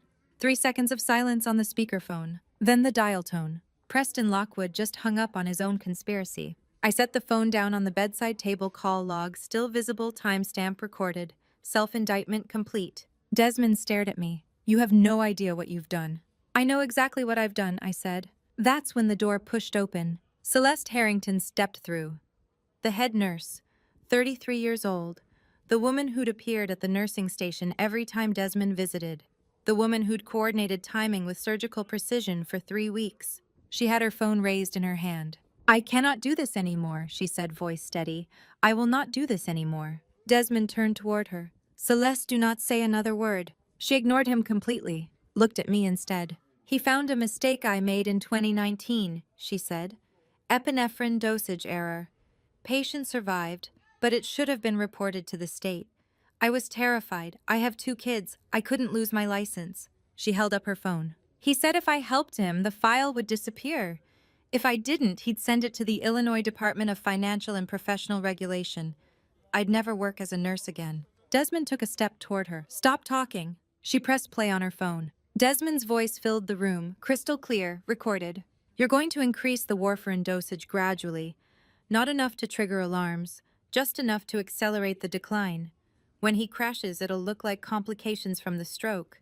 Natural progression. No one will question it." Celeste's recorded voice. "What if someone notices?" Desmond's recorded voice. "They won't. And if they do, you're the one who administered it. You're the one whose license is on the line. So you make sure no one notices." She stopped the playback. "You have to understand, Celeste wasn't confessing to me. She was performing a legal maneuver. Every word she spoke was calculated for prosecutorial value. Blackmail, coercion, duress. The 2019 timeline establishing pattern. She wasn't apologizing, she was plea bargaining." "I've been recording him for 2 weeks, Celeste said. "Every threat, every instruction. I have 12 separate audio files documenting the entire conspiracy. I contacted a criminal defense attorney 3 days ago. She's negotiating my immunity deal with the state's attorney right now." She looked at Desmond. "I'm trading reckless endangerment for testimony against attempted murder under 720 ILCS 5/8-4. My attorney says with the recordings and my cooperation, I'll serve no jail time. Lose my license, yes, but I'll keep my freedom, and my kids will have their mother." Desmond's face had gone white. "You have nothing," he said, but his voice cracked on the word nothing. "I have everything," Celeste replied, "and so does she." She nodded at me, then turned and walked back to the doorway. Didn't leave. Just stood there, waiting. Desmond looked at me. At my father, eyes wide open, fully conscious, witnessing everything. At Celeste standing guard at the door. At the forged documents still spread across the bedside table. At his briefcase on the chair. At the phone showing Preston's disconnected call. He opened his mouth, closed it, opened it again. Nothing came out. He had no performance left, no accomplice, no documentation that wasn't evidence against him. No uncle who hadn't just self-incriminated on a recorded line. No nurse who would continue the poisoning. No wife who didn't know every detail of his 6-year plan. The air in the room had changed. The generator that had been buzzing for 17 years was finally completely dead. And then we all heard it. Heavy boots striding down the hospital corridor. Getting louder. Multiple sets. Not the soft-soled shoes of nurses. Not the leather dress shoes of doctors. Boots. Police boots. The kind that make a particular sound on linoleum when they're moving with purpose. Celeste stepped aside from the doorway. Desmond turned toward the sound, and for the first time since I'd met him 6 years ago, I saw real fear on his face. The door slammed open at exactly 1:30 p.m. Detective Garrett Townsend stepped through, flanked by 2 uniformed Chicago PD officers. He had a warrant folded in his left hand. "Desmond Ashford," Garrett said, voice flat and official. You are under arrest for conspiracy to commit first-degree murder. Under 720 I LCS 5/8-4. Financial exploitation of an elderly person. Under 720 I LCS 5/17-56. Attempted forgery. Under 720 ILCS 5/17-3 and coercive control under the Illinois Domestic Violence Act 750 ILCS 60/103. You have the right to remain silent. Anything you say can and will be used against you in a court of law. One of the officers, Hayes, according to his name tag, moved forward with handcuffs. Desmond didn't resist, didn't protest, didn't ask for a lawyer or claim innocence or demand to see the warrant. He just stood there perfectly still while Hayes cuffed his wrists behind his back. Garrett continued. At this moment, officers are executing a warrant at 712 Kenilworth Avenue, Oak Park, for the arrest of co-conspirator Preston Lockwood on identical charges. This is a coordinated operation. Both arrests are happening simultaneously. Desmond looked at me one final time. No hatred, no repentance, just flat realization.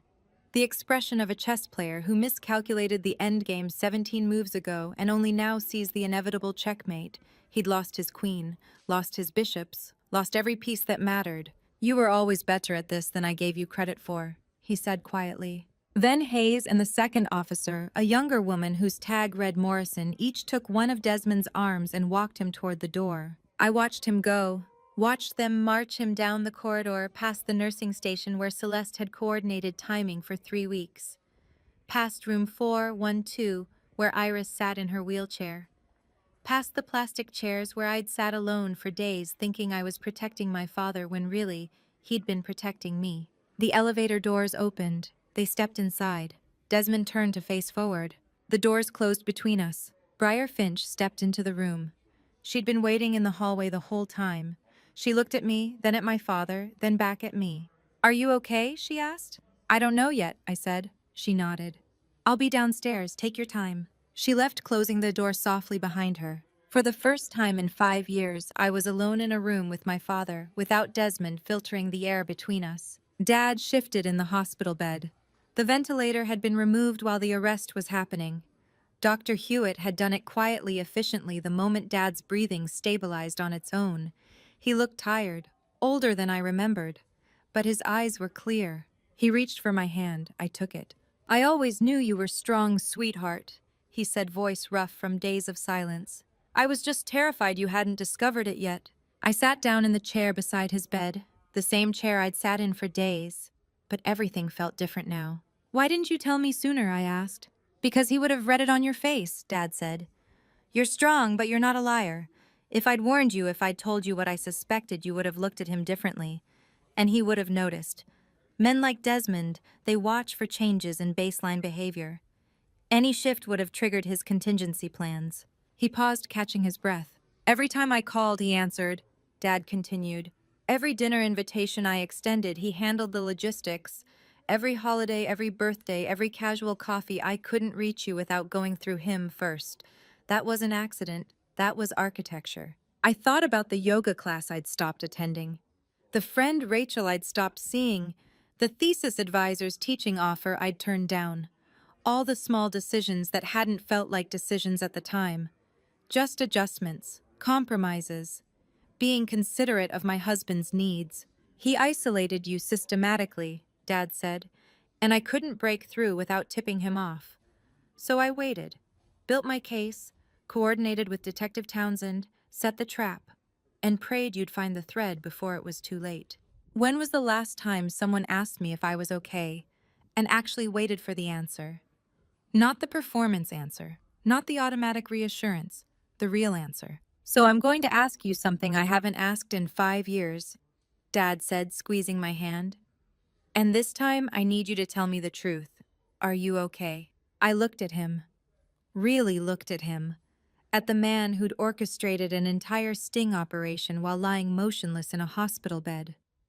Who'd let his own brother betray him to expose the full conspiracy? Who'd listen to Desmond's bedside manipulations for 3 days conscious and trapped waiting for the perfect moment to strike? No, I said, I'm not okay, but I will be. He nodded. That's the real answer. Good. We sat in silence for a minute. The hospital sounds filtered in from outside distant monitors, beeping elevator chiming nurses talking at the station. Normal sounds, the world continuing. Dad shifted his gaze, looking past my shoulder toward the floor-to-ceiling window overlooking the Chicago skyline. January light cut sharp angles across the buildings. His voice dropped careful and deliberate. There's one more person you need to see today, he said. Someone I haven't been able to reach in 5 years, not because I didn't try, but because every channel went through him first. He squeezed my hand. She needs to know you're safe now. I am drinking tea for the first time in 4 days when Detective Townsend calls to tell me my uncle has been arrested. The cafeteria is nearly empty at 5 o'clock on a Wednesday evening. I chose a table by the window overlooking Superior Street, far from anyone who might recognize me as the woman whose husband was arrested 6 hours ago for conspiracy to commit murder. The tea is chamomile. It tastes like nothing. Mrs. Ashford, Detective Townsend says when I answer. His voice carries the flat exhaustion of someone who has been awake far too long. I wanted to update you personally. We executed the warrant on Preston Lockwood's residence in Oak Park at 3:30 this afternoon. He's in custody. I watched steam rise from my cup. What did you find? Draft documents for forged wills, $15,000 in cash bundled with rubber bands in a bedroom drawer. Text message logs going back 18 months. He pauses. The texts confirm coordination with your husband. Dates, amounts, target names. It's comprehensive. I should feel something. Vindication, perhaps. Or relief that the conspiracy extended beyond my marriage into my family's architecture.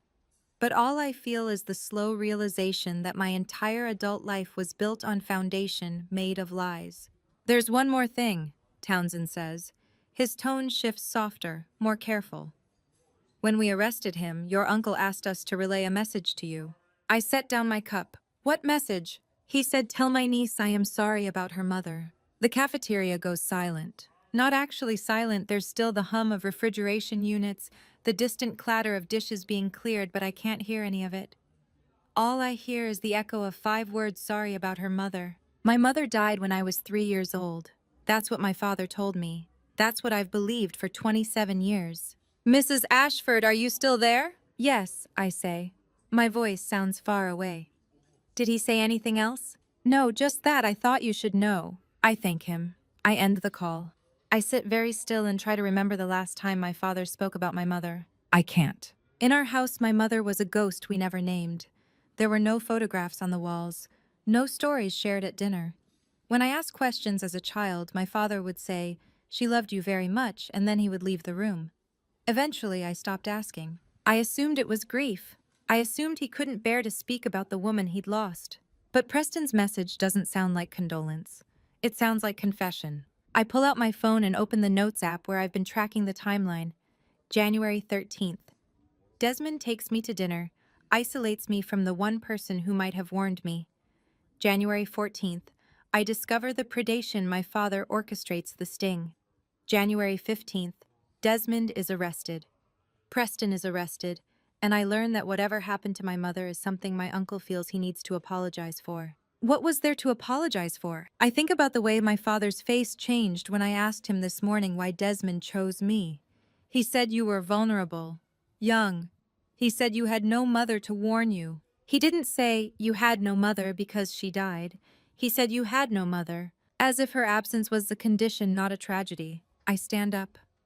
The tea is still untouched. I leave it on the table and walk back toward the elevators, past the gift shop with its bouquets of carnations and mylar balloons, past the volunteer desk where an elderly woman is doing a crossword puzzle. My father is on the 4th floor, room 428. He's been there for 3 days, recovering from what the doctors called a moderate cardiovascular event.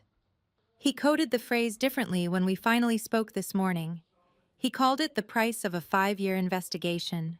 The elevator doors open. I step inside and press the button for the 4th floor. I need to ask him about Preston's message. I need to know what my uncle is apologizing for. But there's a difference between needing to know and being ready to hear the answer.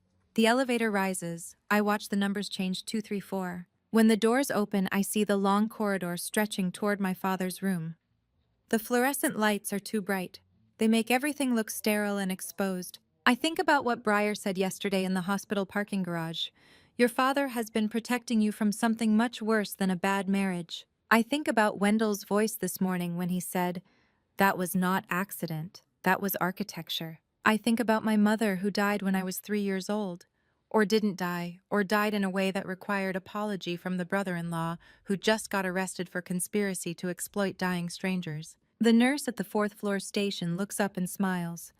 "Here to see your father." "Yes," I say. She nods toward the corridor. "He's awake, go on in." I stand at the threshold between the elevator bank and the patient corridor. Room 428 is 20 feet away. The door is partially open. I can see the edge of my father's bed, the IV stand, the monitor displaying his vital signs in green numbers. All I have to do is walk inside and ask the question. But once I ask, I can't unhear the answer. I stand very still and try to decide whether I'm ready to know what happened to my mother. 2 weeks pass and the world keeps turning. Despite my shattered shape, Briar Finch calls on a Tuesday morning and asks me to come to the precinct to see something. I haven't spoken to Briar much since the arrests. She checked in twice, both times via text, both times with the careful distance of someone who knows friendship and professional obligation occupy different territories. This call is different. Her voice carries urgency, stripped of social cushioning. "Can you come to South Michigan?" she asks. "There's evidence you need to see." I take the red line downtown. The train is half empty at 10 in the morning, mostly tourists consulting phone maps, and a man asleep across 3 seats. I watch the city scroll past through scratched windows and try not to think about the last time I rode the L January 12th, coming home from a gallery opening in Pilsen 3 hours before someone tried to kill me. Except I didn't know that then. I thought I was just tired. The Chicago Police Department's Detective Division occupies a gray building on South Michigan Avenue that looks like every municipal structure built in the 1970s, functional, unlovely, designed to communicate the seriousness of civic infrastructure. Briar meets me in the lobby and walks me through security without speaking. We take the elevator to the 3rd floor. Garrett Townsend is waiting in a conference room with a laptop open on the table. He stands when I enter, gestures to a chair. "Mrs. Ashford," he says. "Thank you for coming." I sit. Briar closes the door and takes the seat beside me. The laptop screen shows a paused video. Bright thumbnail, white text overlay, red TikTok logo in the corner. "A delivery driver in River North runs a morning vlog on TikTok," Briar says. She angles the laptop toward me. "Posted January 12th at 6:47 a.m. Watch the background at the 47-second mark, parking lot, 4th row." She presses play. The video opens on a young man sitting in a car holding a breakfast burrito wrapped in foil. He's complaining about the cold, about early shift hours, about how Chicago winters make you question every life choice that led you to a city where the wind feels like punishment. Behind him, through the driver's side window, I can see a parking lot, gray morning light, rows of parked cars. Briar's finger hovers over the trackpad. "Here." She pauses at 47 seconds. There in the background, 4th row, a hooded figure crouched beneath a silver Honda CR-V. Dark jacket, hands working something low near the front wheel. The resolution is poor, pixelated shot through a car window on a phone camera optimized for faces, not distant subjects. But the posture is unmistakable. Someone working on a vehicle they don't own. My vehicle. January 12th, 2023, 6:42 a.m., Garrett says quietly. "Geo-tagged to Northwestern Memorial Hospital employee parking. We pulled the metadata." I stare at the frozen frame. The figure's face is obscured by the hood turned away from the camera. I can see gloved hands, the edge of a dark jacket, the angle of shoulders bent to a task. 3 days before your father's stroke," I say. Garrett nods. 3 days before the digitalis poisoning. Same week as the delivery driver's video. We believe your uncle hired someone to sabotage your vehicle. Briar pulls up a second window. On the laptop, screenshots of text messages. Green bubbles on a black background. The contact name is listed as unknown. "Burner phone text recovered from Preston Lockwood's laptop," she says. "Deleted from the phone itself, but backed up to cloud storage he didn't know how to disable. Watch the dates." I read, January 10th, target vehicle confirmed. Silver CRV Illinois plates. January 11th, location verified, employee lot Northwest Memorial, early AM window best. January 12th, done, brake line compromised, she won't make it past highway speed. January 12th, payment as agreed, no further contact. The room is very quiet. I can hear the hum of the laptop fan, the distant sound of phones ringing in the bullpen outside. Resolution is not good enough for facial identification, Garrett says, but timestamp and location are geotagged. Paired with the burner phone texts we recovered from your uncle's laptop, we can establish intent, means, and timeline. Someone tried to kill me 3 days before they tried to kill my father, and a 22-year-old delivery driver filming breakfast commentary accidentally documented attempted murder. You have to understand the absurdity, a delivery driver filming himself eating a breakfast burrito while complaining about Chicago weather just handed prosecutors a second attempted murder charge. Digital exhaust, inadvertent witness, justice via algorithm. Why didn't the brakes fail, I ask. Garrett exchanges a look with Breyer. We had your vehicle towed and examined by a forensic mechanic. The brake line was scored damaged, but not severed. Whoever your uncle hired either lost their nerve or lacked the expertise to finish the job. You were driving on compromised brakes for 3 days, but they held. I think about January 15th, driving to the hospital after Desmond called to say my father had collapsed. The way the brakes felt soft when I stopped at the light on Superior Street. I thought it was anxiety making my body unreliable. It was sabotage making my car a weapon. Preston wanted both of us dead, I say. Breyer nods. Brake sabotage targeting you on January 12th. Digitalis poisoning targeting your father the same day administered by your husband. 2 separate murder attempts within hours of each other. The timeline establishes conspiracy. Preston wanted both you and Wendell eliminated to secure the $28 million estate without legal challenge. Garrett closes the laptop. The state's attorney is amending the charges. Preston Lockwood will face 2 counts of conspiracy to commit first-degree murder, plus the financial exploitation and forgery charges already filed. Trial is scheduled for March. I stand. My legs feel distant as if they belong to someone else. Thank you for showing me. We'll need you to testify, Breyer says gently, about the brakes, about the timeline, about what your uncle had to gain. I know, I say. She walks me back to the elevator. We don't speak until the doors open. Are you okay? She asks. I don't know how to answer that. My uncle tried to kill me. My husband tried to kill my father. A stranger on the internet saved my life without knowing it. Okay is not a category that applies anymore. I'm functional, I say. The elevator descends. I walk out of the precinct into late January cold and check my phone February 5th, 2023. 3 weeks since the hallway, since the arrests. Since Preston left that message about my mother. 3 weeks I have been avoiding room 447. Dad is being discharged tomorrow. If I am going to ask what Uncle Preston meant, I need to do it today. Dad has been home from the hospital for 3 days when Briar Finch calls and asks if we can come to the Loop for a trial disclosure meeting. There is something we need to hear before the arraignment. I never got the chance to ask him about Preston's message. The morning he was discharged, a home health nurse arrived to review medication protocols and wound care instructions, and the window closed. We've been living in careful parallel since then. Me in my old bedroom upstairs, him in the first-floor study, converted to temporary recovery space. We eat breakfast together without speaking. We watch the news. We do not discuss Uncle Preston or brake lines or 30-year-old apologies about mothers who died when daughters were 3. But Breyer's call changes the architecture. Trial disclosure, she says. Preston's defense attorney filed a psychological evaluation and deposition history. The prosecution wants you both to hear it before the arraignment, so there are no surprises in court. We take a cab to South Michigan Avenue. Dad moves slowly, still recovering, one hand braced against the doorframe as he climbs out onto the sidewalk. The law office occupies the 14th floor of a glass tower overlooking Millennium Park. We ride the elevator in silence.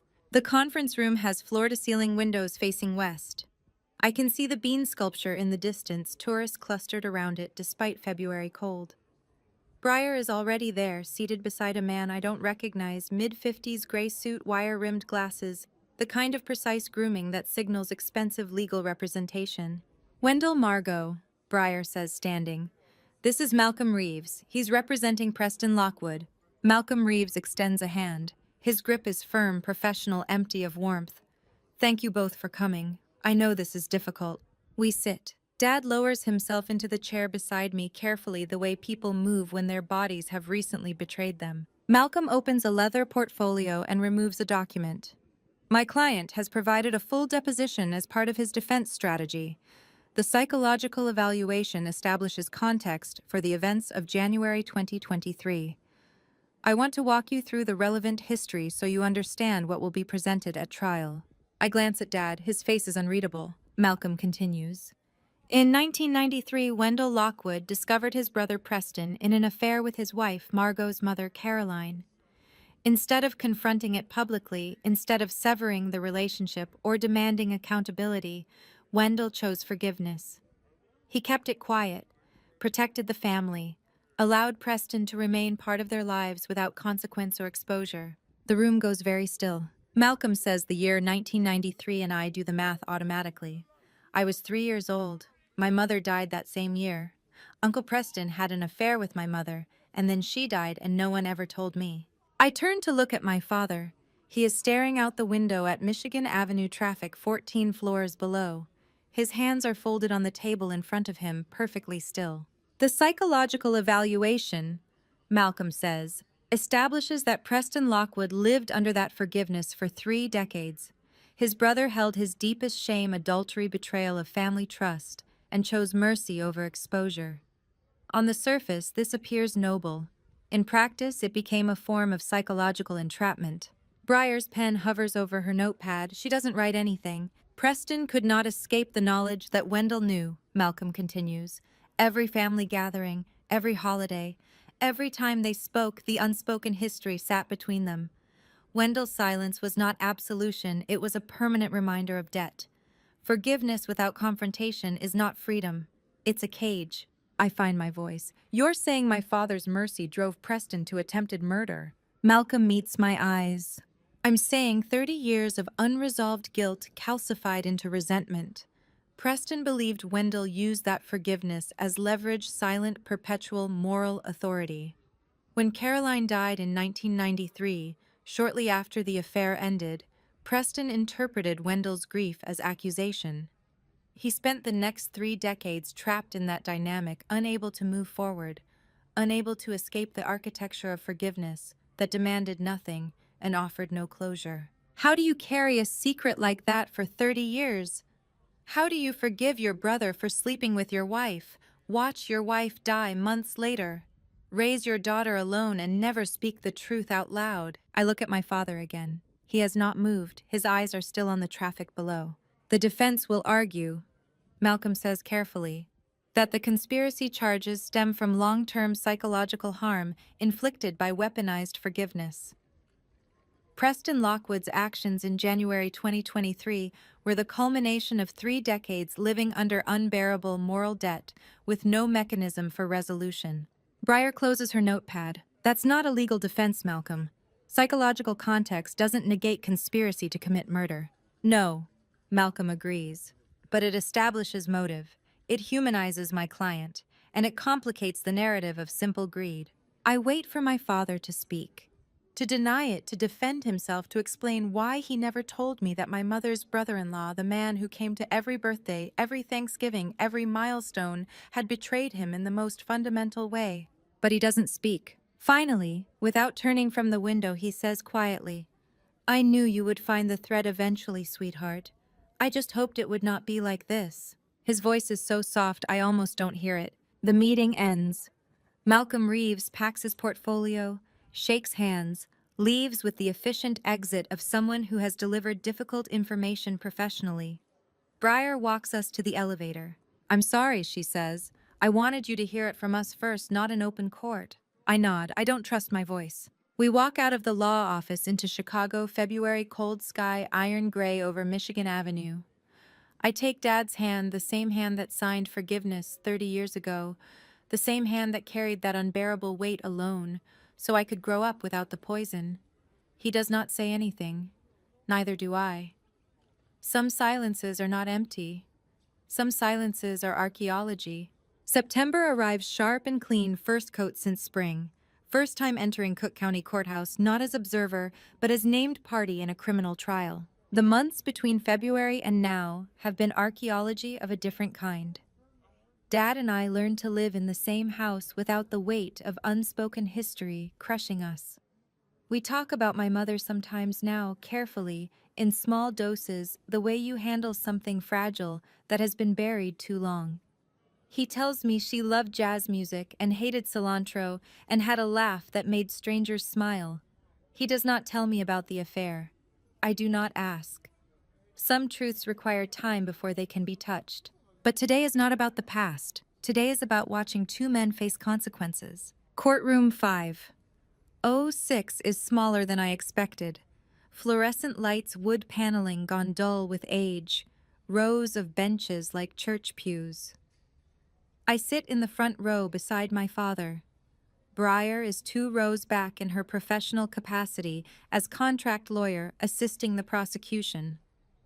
The jury box is filled with 12 faces I have memorized over the past 3 weeks: a postal worker, a retired teacher, a woman who works in IT, a man who raises orchids. Desmond sits at the defense table in a gray suit I have never seen before. His hands are folded on the table in front of him. He has not looked at me once today. Preston sits at a separate table with Malcolm Reeves. He looks smaller than I remember. Older, diminished. The prosecution calls Celeste Harrington. She walks to the witness stand in a navy dress, hair pulled back, no jewelry. She places her hand on the Bible and swears to tell the truth. When she sits, she finally looks at me. Her face is calm. The prosecutor walks her through the timeline. How Desmond approached her 2 years ago. How he initiated the relationship, professional at first, then personal, then coercive. He found my mistake in the 2019 audit, Celeste says. Her voice is steady, clinical. Epinephrine dosage miscalculation. The patient survived, but it should have been reported. He told me if I helped him, the file would disappear. If I refused, he would send it to the state licensing board. The prosecutor nods. And what did he ask you to do? Electronic order forgery. He needed access to patient medication records without triggering pharmacy flags. Specifically, he wanted Wendell Lockwood's warfarin dosage increased incrementally enough to cause hemorrhagic stroke, not enough to raise automated alerts. I hear my father's breath catch beside me. And did you comply? Yes, Celeste says. I altered the electronic orders on January 11th. Desmond administered the increased dose on January 12th. The defense attorney stands for cross-examination. He's younger than Malcolm Reeves, sharper, more aggressive. Ms. Harrington, he says, if you were so afraid of my client, why are you testifying against him now? Celeste is quiet for a moment, then she looks directly at me. Because I looked at her, she says, and remembered when I used to be a person like her. Before I let that man hollow me out, before I forgot what it felt like to be whole. Celeste looks at me and I see it, the recognition. She is not apologizing to the court. She is not performing contrition for the jury. She is looking at me and saying I was you. I could have been you. He does this. This is what he does. Desmond stares at me throughout the entire 40-minute testimony. I never look away. The prosecution rests. The defense presents character witnesses for Preston, neighbors, former colleagues, people who describe him as quiet, reliable, wounded by his brother's lifelong moral superiority. Malcolm Reeves argues psychological mitigation. The prosecutor argues that pain does not justify conspiracy to commit murder. Closing arguments take 2 hours. The jury deliberates for 3. We wait in a conference room down the hall. Dad reads a newspaper. Breyer answers emails. I watch the clock on the wall and count seconds. At 4:17 p.m., the bailiff calls us back. The jury files in. None of them look at the defense table. That's when I know. The judge asks the foreperson to stand. She's the woman who raises orchids, late 60s, steady hands, clear eyes. On the charge of conspiracy to commit first-degree murder in the first count, how do you find? We, the jury, find the defendant Desmond Ashford guilty. On the charge of conspiracy to commit first-degree murder in the second count, guilty. On the charges of financial exploitation of an elderly person, forgery, and coercive control under the Illinois Domestic Violence Act, guilty on all counts. The clerk repeats it for the record.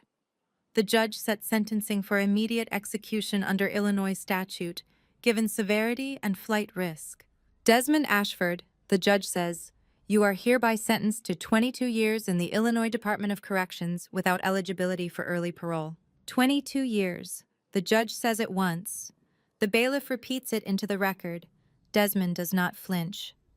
I exhale for what feels like the first time in 12 months. Preston Lockwood, you are sentenced to 9 years. Preston closes his eyes. Malcolm Reeves puts a hand on his shoulder. The judge's gavel comes down. The bailiffs move forward to escort the defendants out. Desmond stands, turns and looks at me one final time. I hold his gaze until the courtroom door closes behind him. Then I stand and walk out into the corridor. Dad is beside me. Briar catches up as we reach the plaza outside. Late afternoon September light slants gold across the courthouse steps. The air smells like fallen leaves and distant rain. I take my first full breath outside in 6 hours. My lungs open completely for the first time in a year. It is over, Briar says, pulling me into a tight hug. You are safe. Breathe. I breathe. Dad's hand settles on my shoulder. We stand together in the September air, and I think about what he said in January. There is someone I need to see, someone Desmond kept me from reaching for 5 years. An elderly woman in a hospital room at Northwestern Memorial River North Tower. I still do not know who she is. But now that the trial is over, now that I can breathe, I need to go back to that hospital and find out. I buy white lilies at the corner market on Michigan Avenue and drive to Northwestern Memorial before the hospital wakes up completely. The morning after the verdict feels different than every other morning for the past year. The air tastes cleaner. Traffic sounds less abrasive. I parallel park on Superior Street without the tight knot of anxiety that used to live between my shoulder blades whenever I made a decision without consulting Desmond first. The lilies sit on the passenger seat wrapped in brown paper. I carry them through the main entrance and take the elevator to the 4th floor. The nurse's station is quiet at 7 in the morning. A woman I recognize from my father's stay looks up when I approach. Her expression shifts the moment she sees the flowers, something between recognition and sorrow. I'm looking for a patient, I say.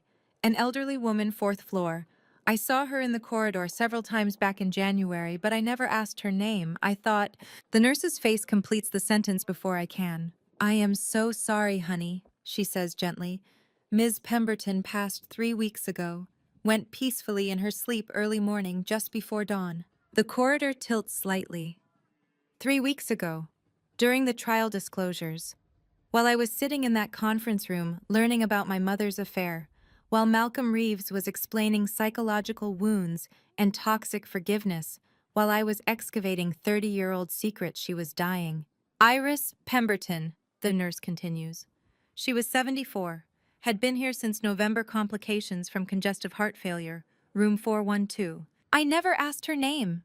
I saw her in the corridor for months and I never asked her name, and now she is gone. She asked about you until the last week, the nurse says. Did not know your name either, called you the girl with the brown hair from the 4th floor. When I told her the trial had started, she nodded and said, good, then it's done. Went to sleep that night and never woke up. Good, then it's done. Those were Iris Pemberton's last words about me, not my name, not my face, just the knowledge that the trial had started. And then she went to sleep and never woke up. I stand in the center of the 4th floor corridor, holding white lilies that will never reach the woman they were meant for. The fluorescent lights are the same yellow I remember from January. The mechanical rhythm of monitors and ventilators creates the same background hum. Everything is exactly where it belongs, except Iris. The nurse disappears into the back office. I hear drawers opening, papers shuffling. When she returns, she's holding a cream-colored envelope. She left this, the nurse says, handing it to me. Asked me to give it to you if you ever came back. She was very specific, the girl with the brown hair, 4th floor, the one who visited the man in 428. The envelope has no name on it, just a single line in careful script, the girl with the brown hair, 4th floor. I take the elevator back down, walk through the lobby, push through the glass doors into September morning air that smells like exhaust and lake water and the last gasp of summer before autumn takes hold. There's a stone bench outside the main entrance. I sit and open the envelope. Inside is a single sheet of lined paper, the kind you tear from a spiral notebook. The handwriting is shaky, but deliberate, each letter formed with visible effort. Dear girl with the brown hair, I never learned your name. I only knew you as the girl with the brown hair who stood in the fourth-floor corridor and looked straight back at people. My daughter had eyes like yours once before she learned to look at the floor when her husband spoke. Before she stopped visiting me because he said hospitals made him uncomfortable. Before she disappeared into a marriage that swallowed her whole. I saw you looking at your husband in January. I saw the way you held yourself careful, contained like you were trying to take up less space. I saw him touch your shoulder and watched your whole body go still. But you looked back. You did not look at the floor. You looked him straight in the eye, and that told me everything I needed to know. You had not disappeared yet. There was still time. I wanted to say something. I wanted to walk up to you in that corridor and tell you what I saw. But you were a stranger, and it was none of my business, and I have spent 74 years being polite and minding my own business while women disappeared right in front of me. So I am saying it now. I saw you. I saw what he was doing, and I saw you looking back. If you are reading this, it means you came back. It means you survived whatever was happening in January.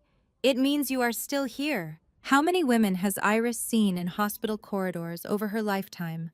How many daughters? How many strangers with eyes that had not yet learned to look at the floor? And how many times did she stay silent because it was none of her business? I keep reading. So here is what I need you to do: live well for yourself. Not for him, not for anyone who tried to make you smaller. For yourself. And if you ever see someone standing in a hospital corridor with those same eyes, the ones that have not learned to look away yet, say something, even if it is none of your business, especially then. The girl with the brown hair deserves to know someone saw her. Signed, G. I read the letter twice, 3 times. The signature is just a single letter G, not Iris, not her full name, just G. I fold the letter, single sheet of lined paper, careful script signed with a single letter that contains an entire lifetime of silence and witness, and sit on the stone bench for a long time. September wind comes off the lake sharp and clean, and I do not feel cold. I know what comes next. Not revenge, not closure, something else entirely. November arrives in Chicago with low silver sky and brilliant brief cracks of light. I sign dissolution papers at 9:47 a.m. on a Tuesday that feels like any other Tuesday, except it is the last one I will spend married to Desmond Ashford. The family law office is on the 14th floor of a building in the Loop, with windows facing west toward the river. My attorney is a woman in her 50s named Karen Blackwell, who handles these cases with the efficiency of someone who has seen this story too many times to be surprised by any variation. She slides the final document across the desk. Dissolution decree finalized, she says. Under Illinois Marriage and Dissolution of Marriage Act, all marital asset claims are permanently stripped due to fraudulent inducement and coercive control. He has no claim to anything you brought into the marriage or anything you build after today. I sign my name. The pen makes a scratching sound against paper. Karen closes the folder. Ms. Ashford, do you wish to revert to your maiden name Lockwood as part of the dissolution decree? It's standard procedure. We can file the amendment today. I look at my signature on the page. Margot Ashford.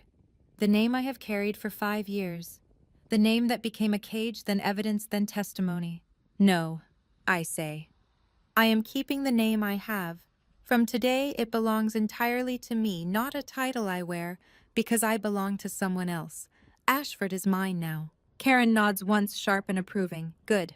I walk out of the building into November air. No one knows where I am. It used to be a threat isolation control, the systematic severing of every connection that might have saved me. Now it is just freedom. Briar is waiting on the sidewalk with 2 cups of coffee. First day of the rest of your life, she says, handing me one. How does it feel? I take the cup. The warmth bleeds through the paper. Like breathing. December arrives cold and clear.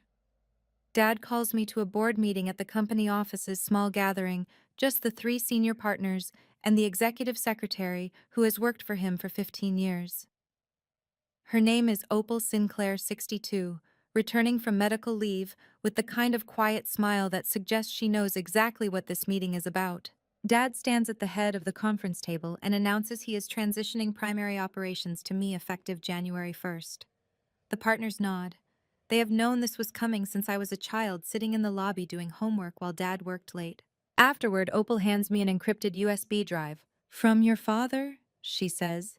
"He asked me to give this to you when it was time." I plug it into my laptop that night. The drive contains 30 years of firm history case files, client relationships, institutional knowledge built over decades.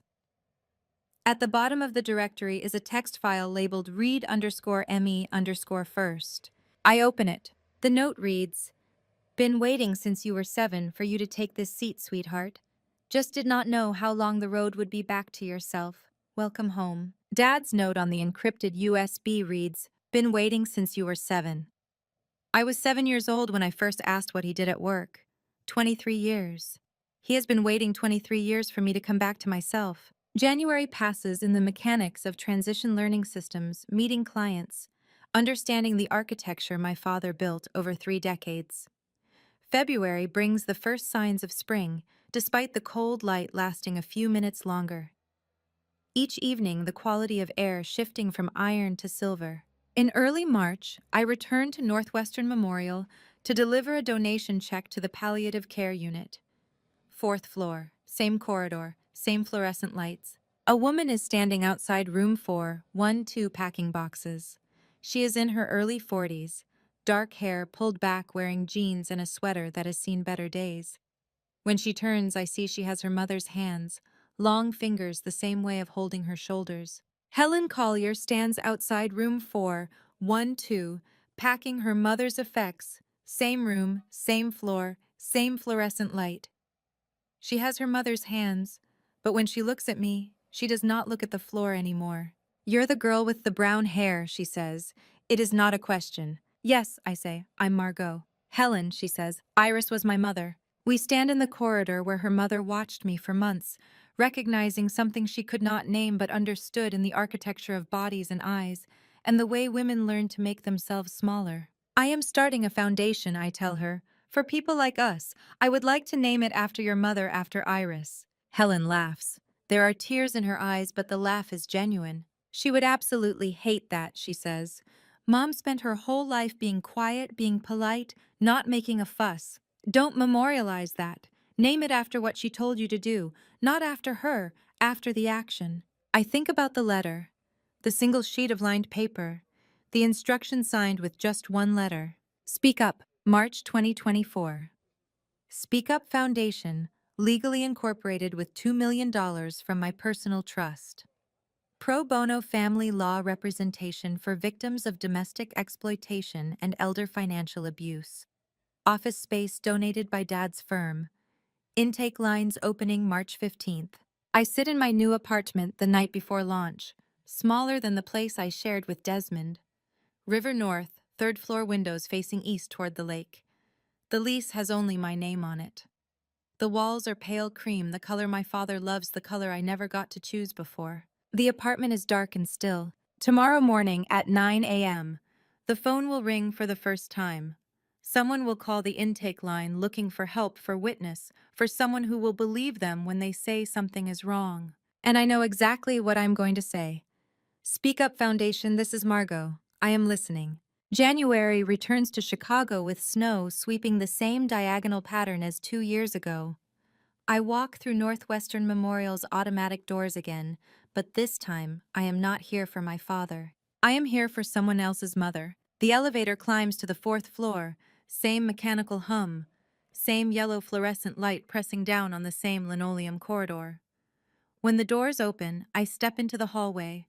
I first walked in January 2023, convinced I was completely alone. I was not alone, someone was watching. I passed the nurse's station, past the waiting area, past room 428, where my father lay motionless while I learned the shape of conspiracy and discovered what 5 years of silence had cost me. Room 412 has a different name on the door now.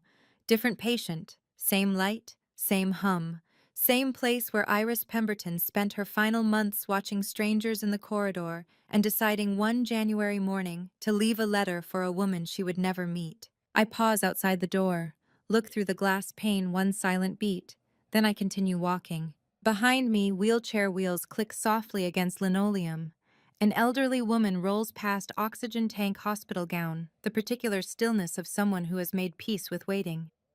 We exchange a nod without words. She does not know who I am. I do not know her name.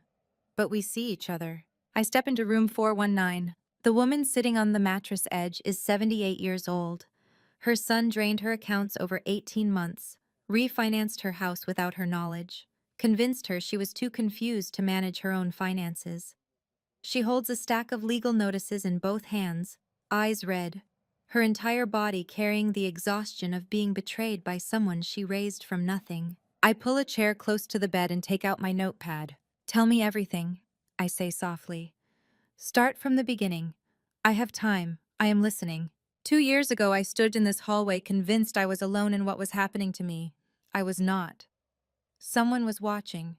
Someone saw the architecture of my body. When my husband touched my shoulder, the way I went careful, and contained the way I tried to take up less space.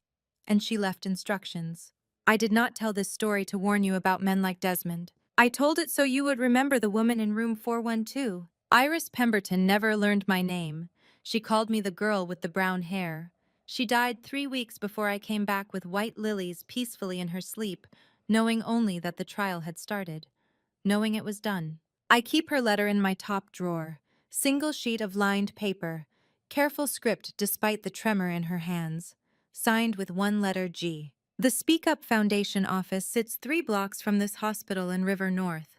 No name on the door, just a white card on the brick wall that reads, "Sometimes the person who loves you best is someone you have not met yet." Smaller print beneath Speak Up. Even if it is none of your business, just speak. That cold voice in your stomach, the one he calls insecurity, paranoia, oversensitivity, that is not weakness. That is instinct keeping you alive. Trust it. And if you ever see someone standing in a hospital corridor with those eyes, the ones that have not yet learned to look at the floor, you know exactly what to do. Speak up, even if it is none of your business, especially then. And to you listening to my story, remember this. The person who saves your life might be someone you've never met, and the person who destroys it might be someone you love. I spent 5 years ignoring that cold voice in my stomach because I thought love meant trust without question. Don't make my mistake.